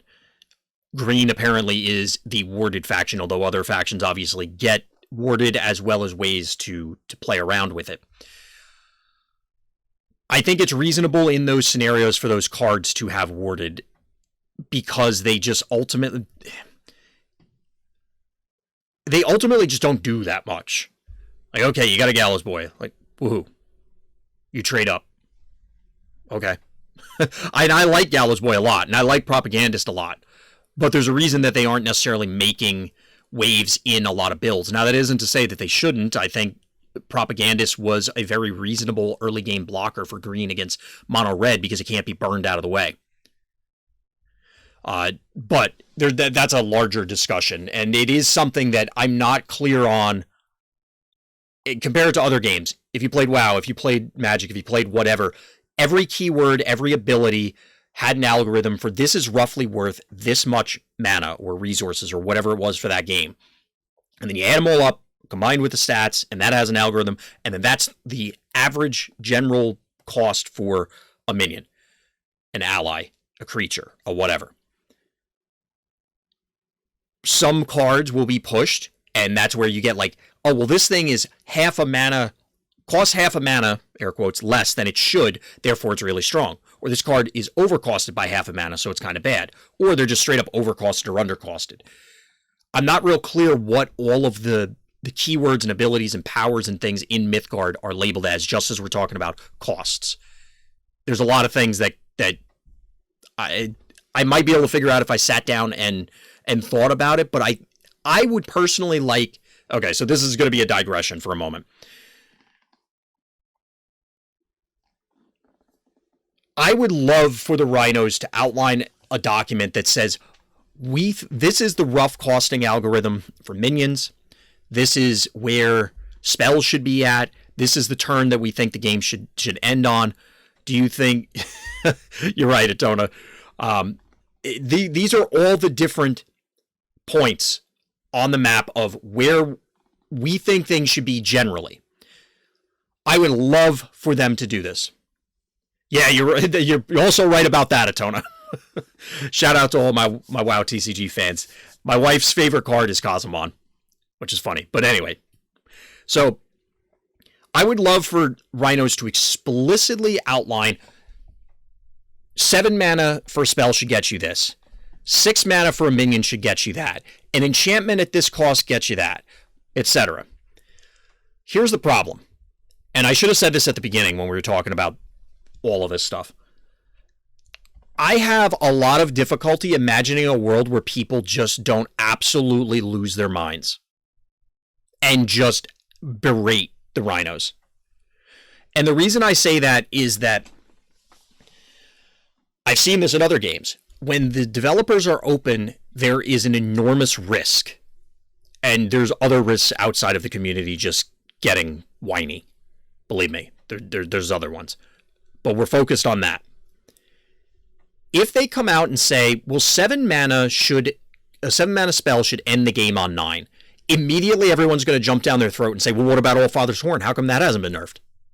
Like, they won't even get the post up before somebody says that. I mean, granted, people are saying that now, so by definition, but you get where I'm going with it. If they say that an 8 mana minion should do X, everyone's going to point at all the 7 mana minions and say, well, how come those don't get nerfed? Why are those okay? These are reasonable, well, not, I take that back. Reasonable is very much the wrong word. These are expected responses, or should be expected, which sucks. Because realistically, the devs would be sharing information that they obviously don't have to. And I think it's cool to have that information out there, and it gives us a peek behind the curtain to see what the Wizard of Oz is doing. The problem is that there's no reasonable way that even in a community this small that we're not going to have people jumping up and down their throats about it.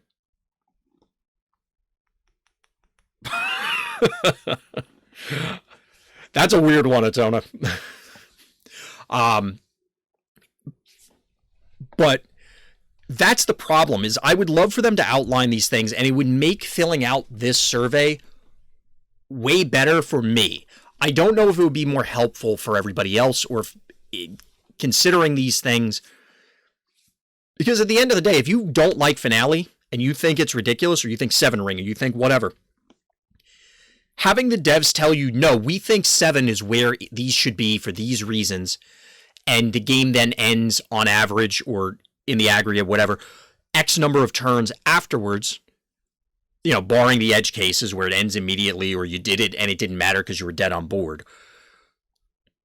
None of that matters to you, the individual that says, no, I don't like this thing, because guess what? You don't like it. And I don't think there's any way to convince people most of the time that it should be different.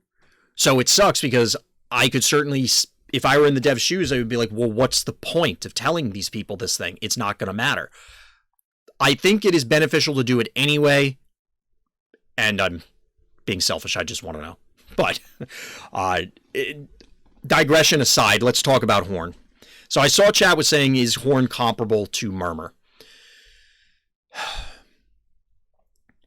I think it depends on what you're comparing it. In frustration factor, for me,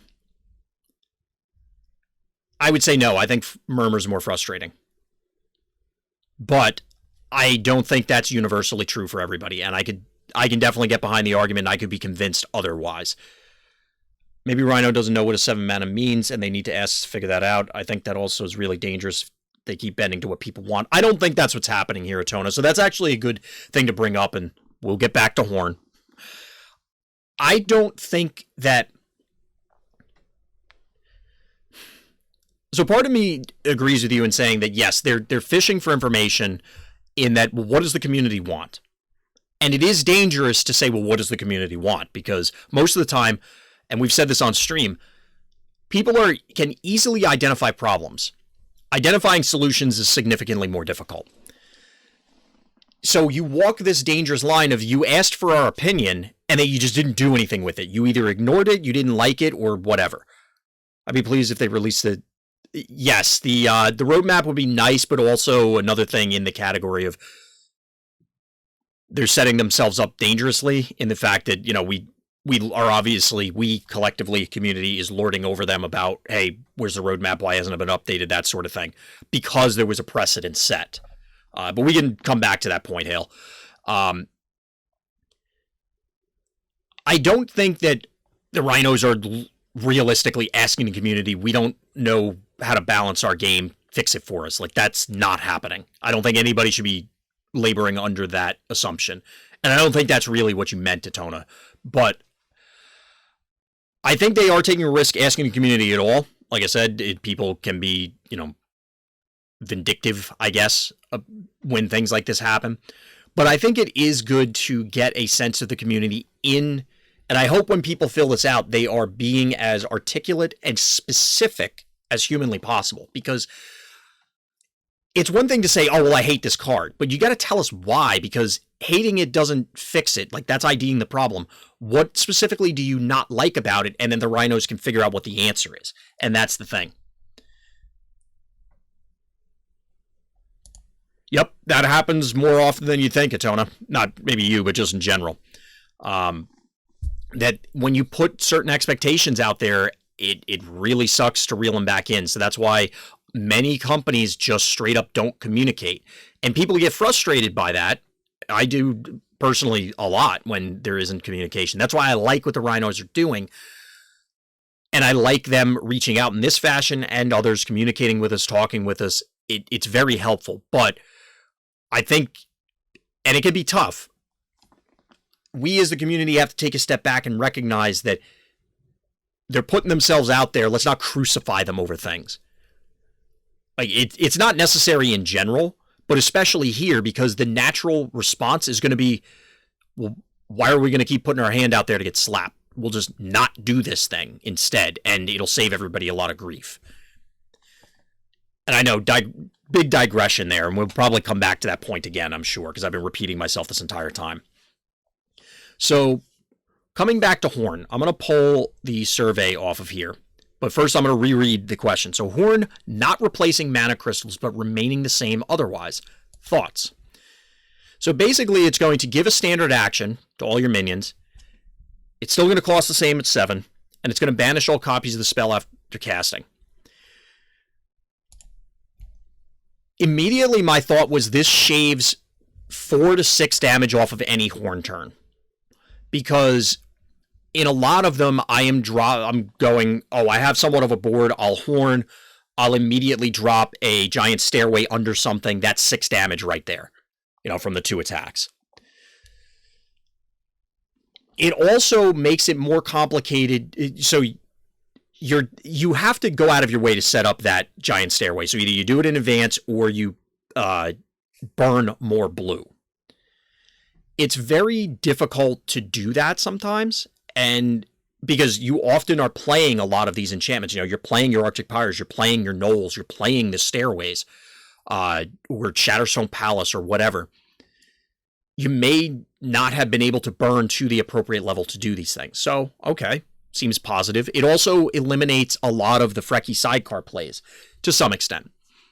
You're not going to be able to, if you already advance the giant stairway, go Horn, Frecky sidecar, plus Kara, get in there. It shaves a lot of damage or damage potential off of the Horn. This is not a change that I would have thought for Horn. it makes sense.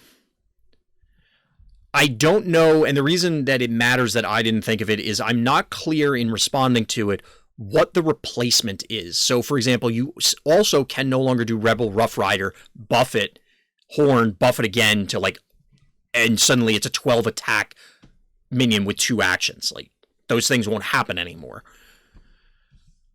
I don't know what the other colors offer that you refresh your mana.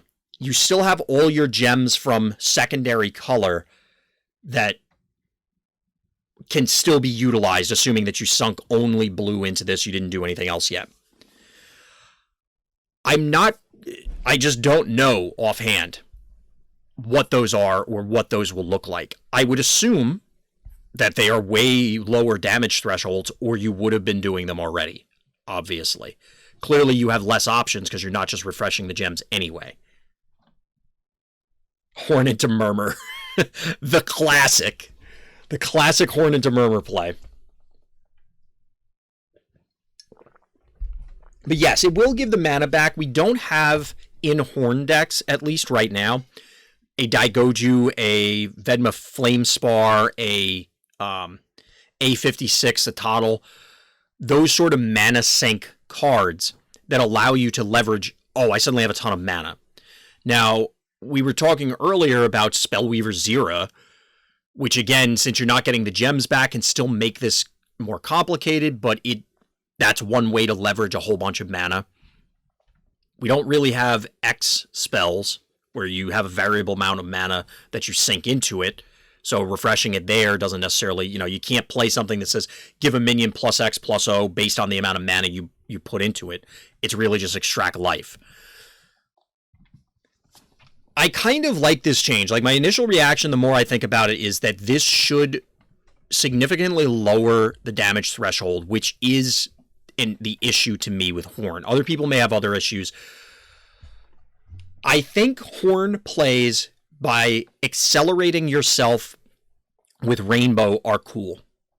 I think they're really cool, where you have Guardian Plateau or even a Giant Stairway, you play Thieves Bazaar, shoot up your mana count, play an Allfather's Horn early in the game, or earlier in the game than you would expect, or you can play multiple things on the turn and go nuts. I don't know how many of those are still alive because of the changes in gems. It's going to get weird, but I think it's kind of interesting. Here's the problem. If this is an over nerf, and Horn is dead, not saying it is, but let's assume that it is, what happens? It's hard to say that the Dirtle decks run rampant, because there's an argument that's already happening with Safe House decks, where we just stare at each other for 1,000 turns, as opposed to having Allfather's Horn just, look, if you're not going to interact with me, you're dead. I'm sorry. Game's over. I'm going to get lunch. I don't know if that will happen based on the rest of this, since they're obviously listening to feedback about Safe House. Maybe something happens to Safe House, and then some other Dirtle deck in conjunction with a Horn nerf suddenly runs rampant.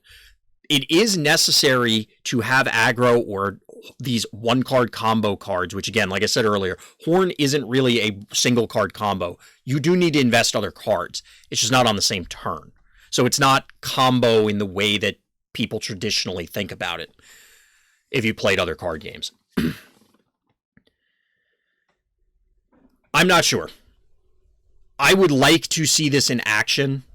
I would like to straight up play a bunch of games with blue, orange, rainbow, yellow, blue, rainbow, and see what this feels like and how it works. Would I lose any sleep if Allfather's Horn was nerfed to the point of oblivion? No. This card is verging on the frustration list for me. That we talked about in the earlier question. I think that it pushes that bar, because in its current state, and we talked about this earlier also, I have ended and had games ended not in my favor from board positions that there is no reasonable way that you should be ending the game. Obviously, you should, because Allfather's Horn exists in this incarnation. But if you have a single minion on board and I'm at 20 health, I should not die. Not on that turn. That's why I think this is worse and more egregious than, say, Grand Finale. Grand Finale, and for all of the issues with it, and as much as it may lock up a game in an even more sure way than Allfather's Horn, if that's possible, you technically still have a turn to respond to it. And when you talk about Horn, that's not the case. It's just you need to remove every single thing they play, every single turn, starting on like turn 5, unless you're close to 30 health. And even then, you could die depending on how the game plays out. The fact that that is true is also its own defense to keep it that way, because again, fight the Dirtle decks, which realistically are going to be more frustrating for more people, I think, than Allfather's Horn, myself included.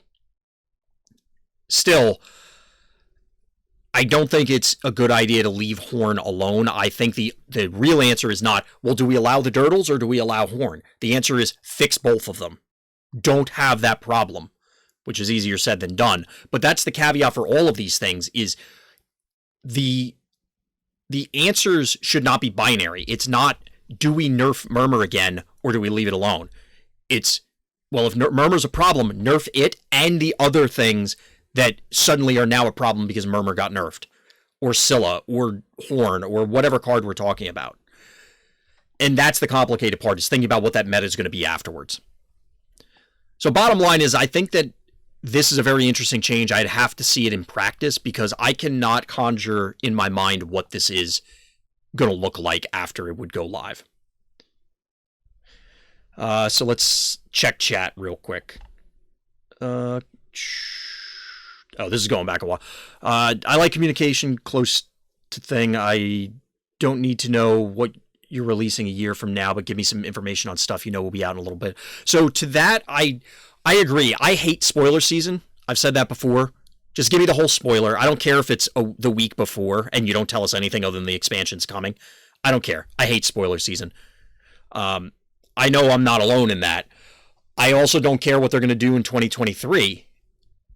Other than I would want to know, we're releasing expansions, and this is just an example, at this interval. That's the sort of thing I would want to know. So I can expect with regularity, oh, well, this time of year, we're going to have an expansion. This is when the World Championship happens, that sort of thing. We'll also give your mana back, not just the crystals. Yep, talking about that.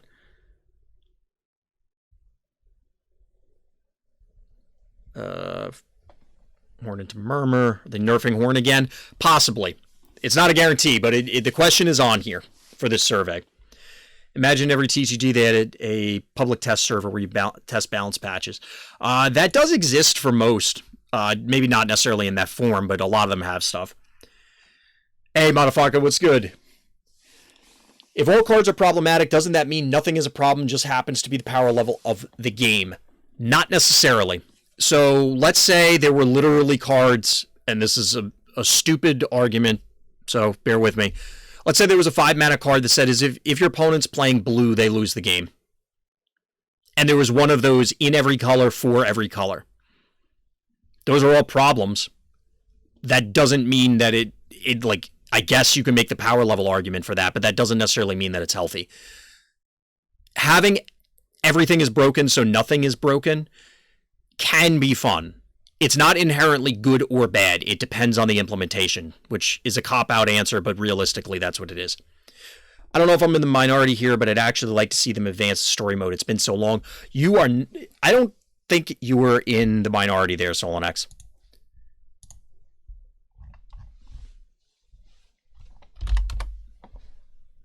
I would definitely like them to advance the story mode, and people have asked for it a lot, so I would assume you're not in the minority.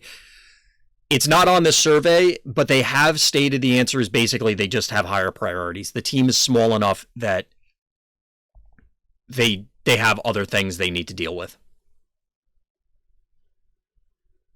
Yeah, you're absolutely... The story mode is spectacular, and I remember somebody... I know we're getting away from the survey, but we'll get back to it. I remember seeing somebody, I think in Discord, disparaging the story, and I just kind of sat there and, like, squinted at it for a little while. I'm just like, what do you hate most about fun? Is it the fun? Because, like, that story mode was fun. I love this world. The world, I mean, I guess it's Earth, but, like, this world is really cool. And I am, for anybody who's familiar with Card Gamer Psychographic Profiles, Vorthos, the idea that, like, you know, you get into the thing. You play a Necro deck, and it's like, I'm a Necromancer, or, like, I'm playing Tribal Valk, so I'm a Valkyrie. Like, you get into the thing.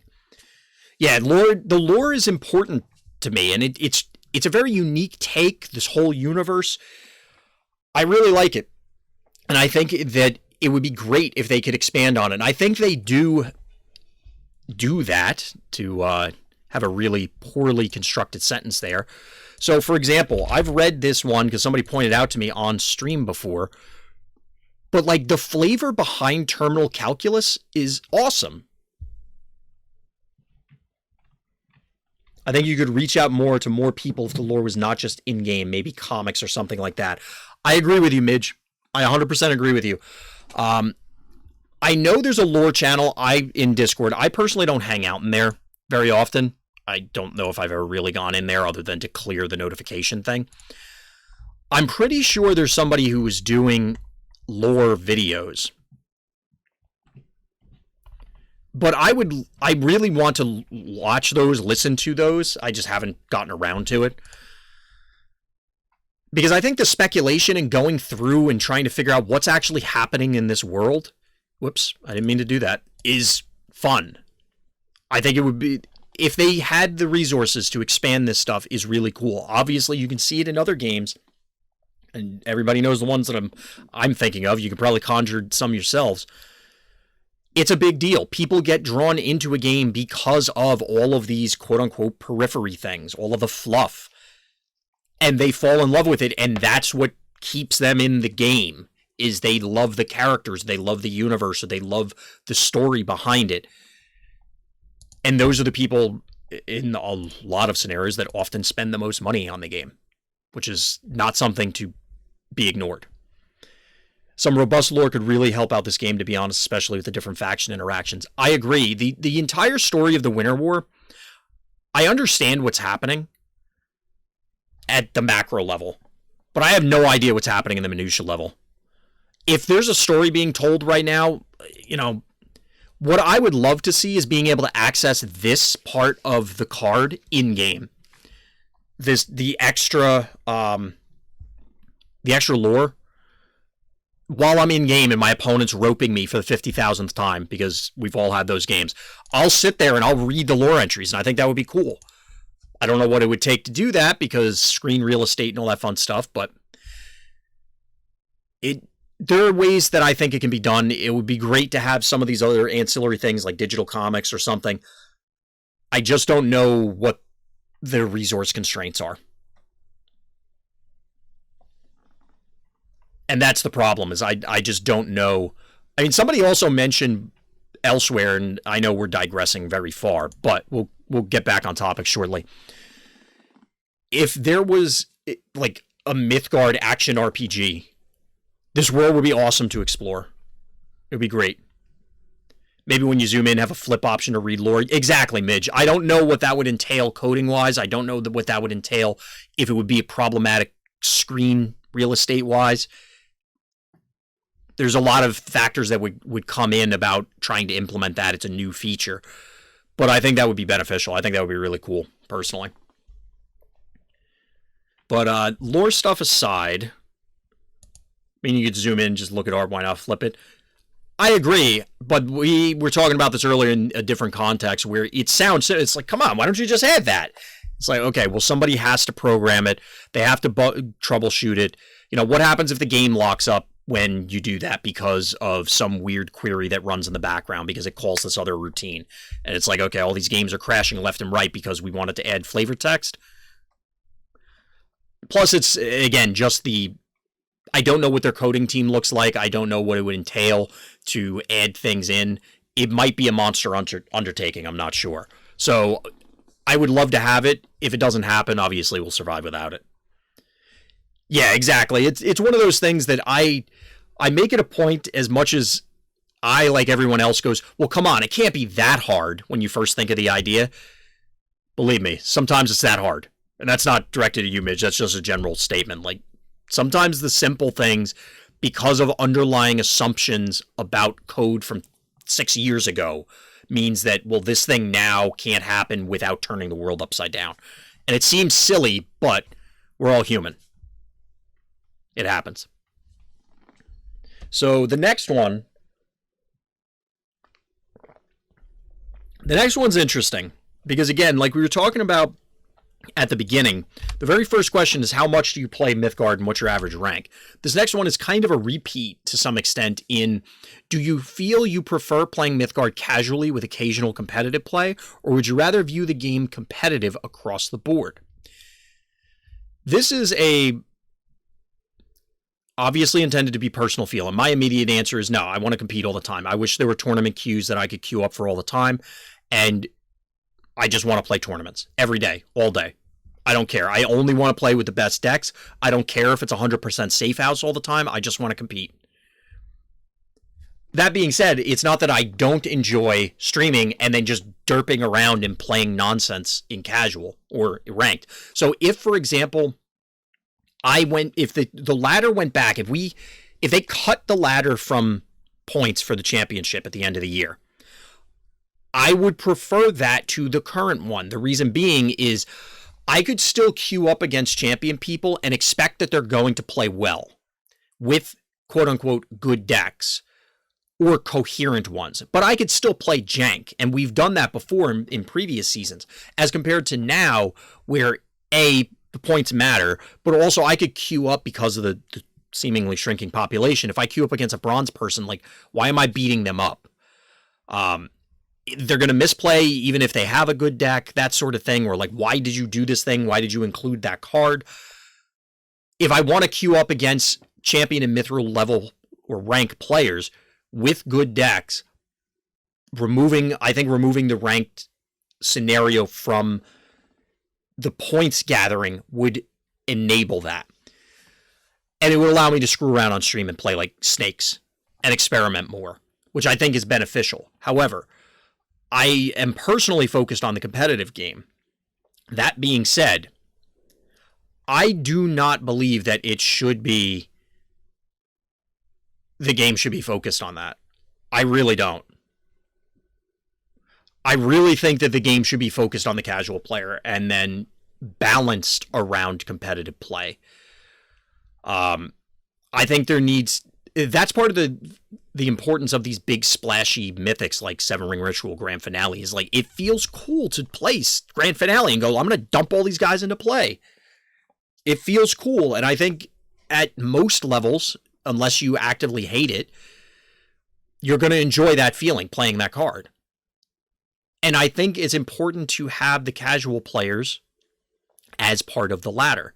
Like you need those people both to sustain the game and continue giving the maybe not the impression, that makes it sound like it's being lied about, but you exude the fact that there are lots of people that are not only playing the game, but enjoying the game. I think it needs to be balanced around the former, where you offer those individuals the opportunity to play competitively in 8-man queues, these weekend events, that sort of thing. The Pro Tour, so to speak, the World Championship Series is awesome. I love it. I was very excited when it was announced. But it's a marketing tool at the end of the day, and I think everybody needs to recognize that if you haven't already, and odds are everybody does. The people who are at the top end of competitive play are almost always dwarfed in numbers and likely, therefore, in financial related streams by all of the other people. There's way more people that play casually in any given game than there are people who play hardcore competitively. The issue and the rub comes in when you're talking about balance, which isn't really a focus of this question, but I wanted to talk about the point that if you look at, say, StarCraft or Warcraft, the game should be balanced around the best players and how the best players play. Because ultimately, the point is get good. Like, you can always get better. And that's how you solve your issue. you can't, if you create these other imbalances at different levels that cause problems when you balance around something. And again, I'm not trying to be derogatory about this, but if you're looking at a lower than the highest skill set, you're introducing weird imbalances that then affect everything, especially everything above that level.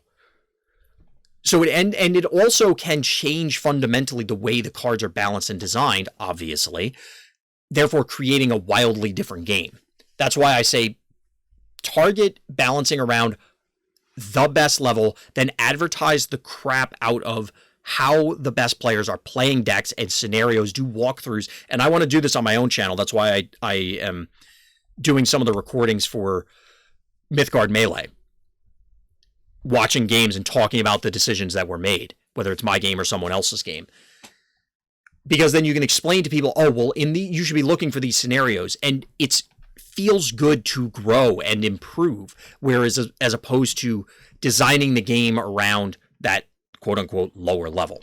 Again, this is all kind of digressing from the actual question, because I do think the formatting and the way the game is designed from a client, from a support standpoint, needs to be more focused on the casual players than the competitive players, because the competitive players are super invested, and to be perfectly honest, they're going to be there no matter what. There will always be a competitive player. Someone will be, by definition, the most competitive person. And people get excited, even as casual players, about watching and playing in tournaments, no matter what. And once you get that bug, it drives you to play in the next one. So I think it's easier to snowball that out of an existing population than try and grow the population to begin with. That's why I think more resources should be devoted to the other end than the tournament end.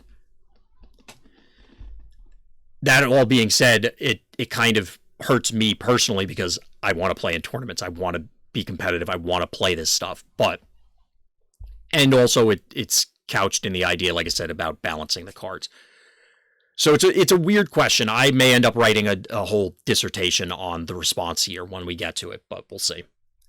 So what's chat got going on? That's how all my code projects start. We didn't do it because it was easy. We did it because we thought it was going to be easy. Yeah, that's absolutely true, Jinxie, and it brings back memories of me doing stuff. Someone made a comment along the lines of gamers are good at pointing out flaws but not necessarily providing solutions. I feel like that's very relevant here. Doesn't mean suggestions can't be made, but as I talked about in Discord, it's not always as easy as people think in terms of coding to just add things. You're absolutely right, Solonex, and it goes beyond coding. It goes to the balancing, the marketing, all of these things. There was a discussion that came up in Discord about, why is Mythgard not more popular than it is? The game is amazing. Even if you have issues with the existing state, the game is amazing, in my opinion. I will argue that with people. This game is incredible. I played a lot of card games, physical and digital. This is one of the best that I played. At all levels. From the rule set all the way through to the balance. And back again. Especially the client. And I could go on and on. Why is it not more popular? There's a lot of reasons. And not all of them are something you can fix. I feel like the marketing thing is it. Rhino cannot market to save their lives, and all the constant changes make it hard to penetrate from the outside. You're just in the honeymoon period? I am most certainly not, motherfucker. I can tell you that. I am definitely not in the honeymoon period when it comes to Mythgard. I have complaints about it that are outside, like this questionnaire. We're focusing them here. But I still think it's better because I played a lot of games for a lot of years. I mean, I'm going on either going on or past multiple decades at this stage, past multiple decades of a lot of different games. And I just accept a lot of these things as to what it is. I disagree with you, Tone, about the marketing, because ultimately marketing is a very complicated thing, and I don't do marketing by trade. I'm just aware of the way statistics show how difficult it is. And that's even if you ignore numbers and actual marketing research and people who know that part of the industry, or any industry for that matter.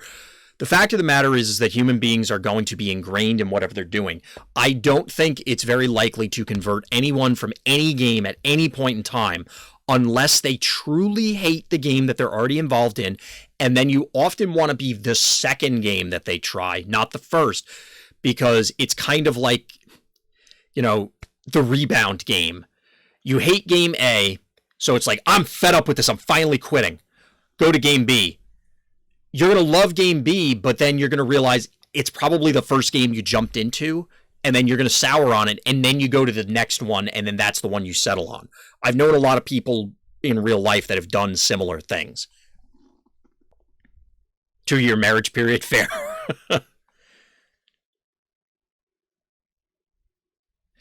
Yet here we are.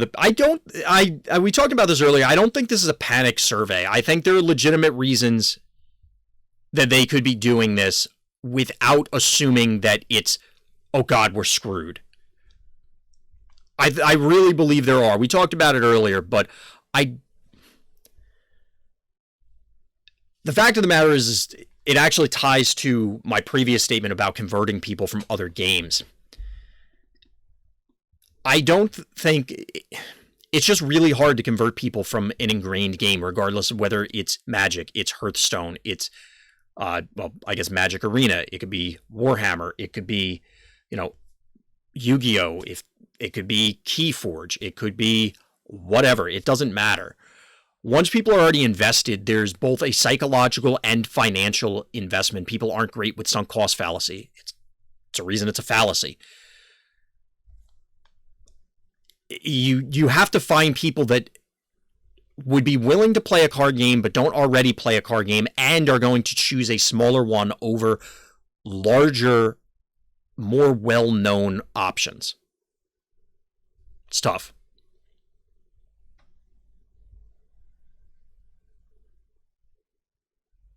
I don't know if it... I hear what you're saying, Antonio, about the survey looking weird. I don't know if it makes that big of a deal because there's market research done on everything all the time.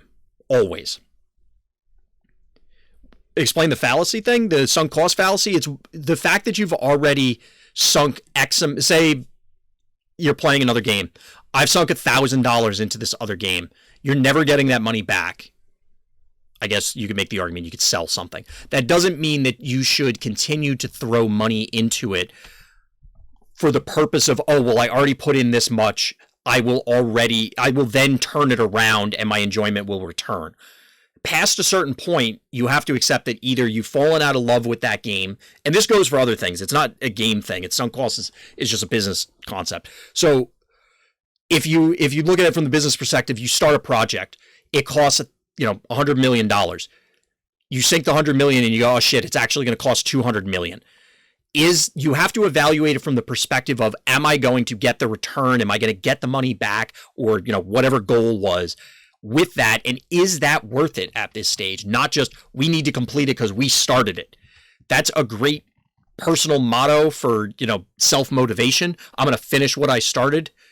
But it's not great when you're talking about a business or, in this case, like card games. I stuck with Magic, for example, for a very long time, and I hated it.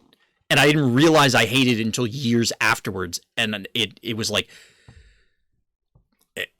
it was just mind-blowing when I finally crossed that point.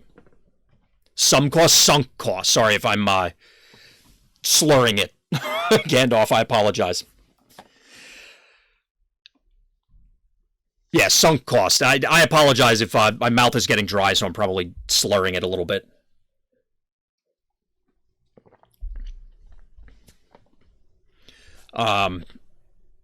Yes, my apologies. But just return to the optics thing. I definitely hear what you're saying, Atona, and believe me, that thought has crossed my mind. It does seem a little weird.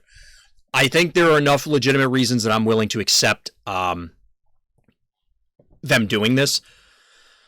I think if this becomes a regular thing, that it's fine.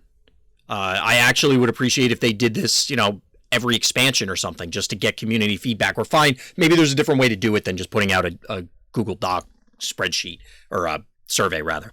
But I think it would be good, and then it also kind of back justifies the previous ones if people were concerned. It's like, look, this is just a regular thing. They do this this is how they interact with the community. It's normal. And then everybody goes, oh, okay.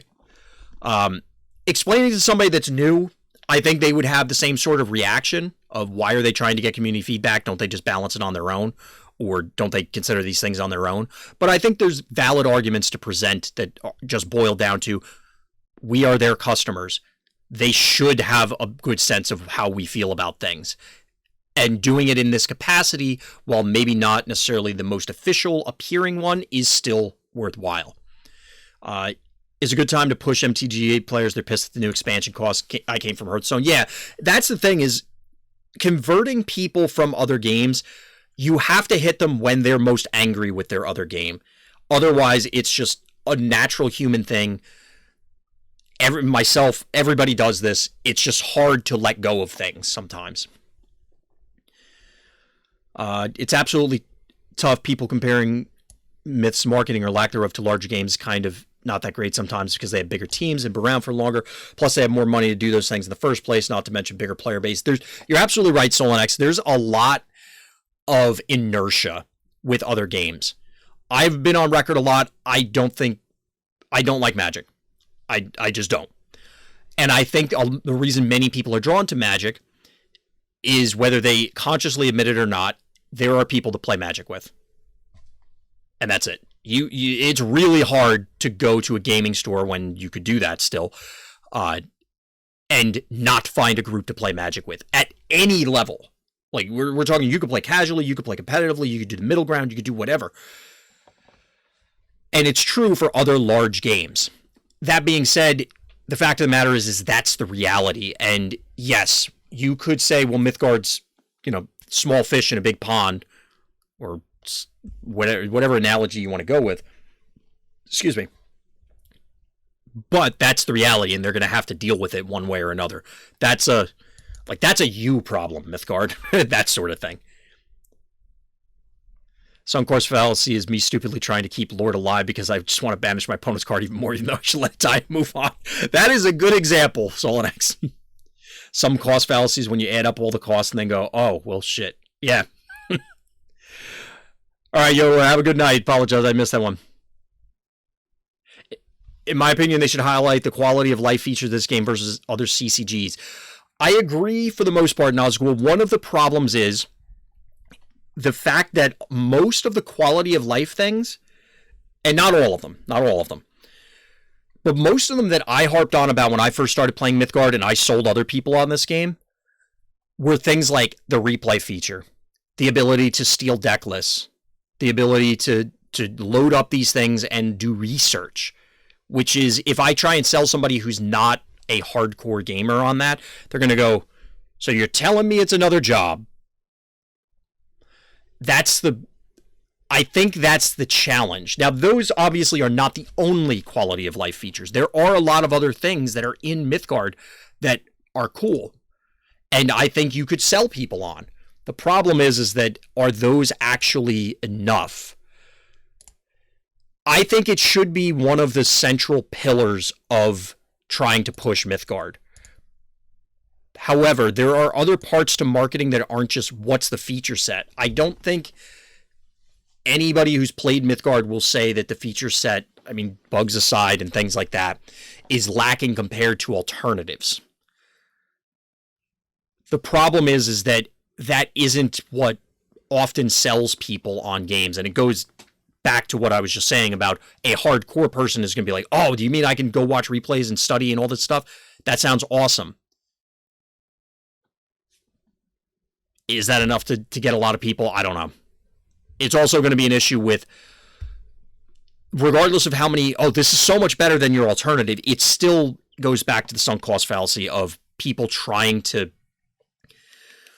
they have to let go of their other game. It's very difficult for most people to play multiple card games. They're expensive, they require a lot of time, and they ask a lot of you at any level, casual or competitive. They require a lot. It's very hard to get people to jump ship.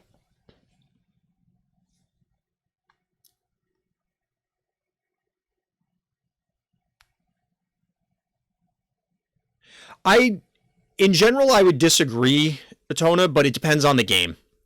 This is going to your resource statement. I played a lot of games that don't have traditional resources, aka they have an action-based economy as opposed to other ones. Severin, thank you for the follow. Much appreciated. I hope you're finding my rambling enjoyable. There's a lot of it. Yeah, I agree with you, Nazgul, that the hardcore gamer should find a lot of this stuff awesome, but it's still, is that enough to draw somebody out of their existing game? Maybe. It's possible. I think it's, like I said, a worthwhile pillar to focus on, which, admittedly, I've mentioned this story many times, that I did not find Mythgard through an advertisement. I didn't find it through YouTube. I didn't find it through watching Twitch. I literally was Googling for Mythgard. And by Googling for Mythgard, I mean Googling for digital card games. So I'm not probably the person to ask about, what's the appropriate way to reach people. There's a lot of research that can be done. I mean, there are marketing firms that will tell you about marketing of what the best return is and click-through rates and things like that.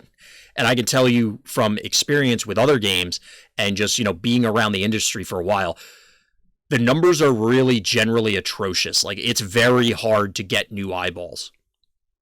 Am I playing today? I have a deck request. If so, I can definitely play. We're going to finish up the survey with, I think this is the last question. What do you really like about the game and think it's done well, wouldn't want changed? Well, I guess we kind of covered that in the quality of life thing. But yeah, we can get in a game or two because I was going to close up early tonight, Hale. So ship me the list in Discord if you wouldn't mind and spend some channel points. I don't know why, but action-based economies, as you put it, just do not click with me. Same is true for games where resources happen automatically. It just feels like a decision point was removed. It absolutely was. A decision point was removed, but it was replaced with other things, depending on what you're playing. Oh boy, we may not be able to copy this from Twitch chat. This is always a problem. I'm going to try it, Hale. Nope, that didn't work. I can do this, though. I'll just fix this in Notepad real quick. Fuse, Frecky, Scout. That. I see you messaged me as well. Twitch formats things in a really bad way, so it can't get imported natively.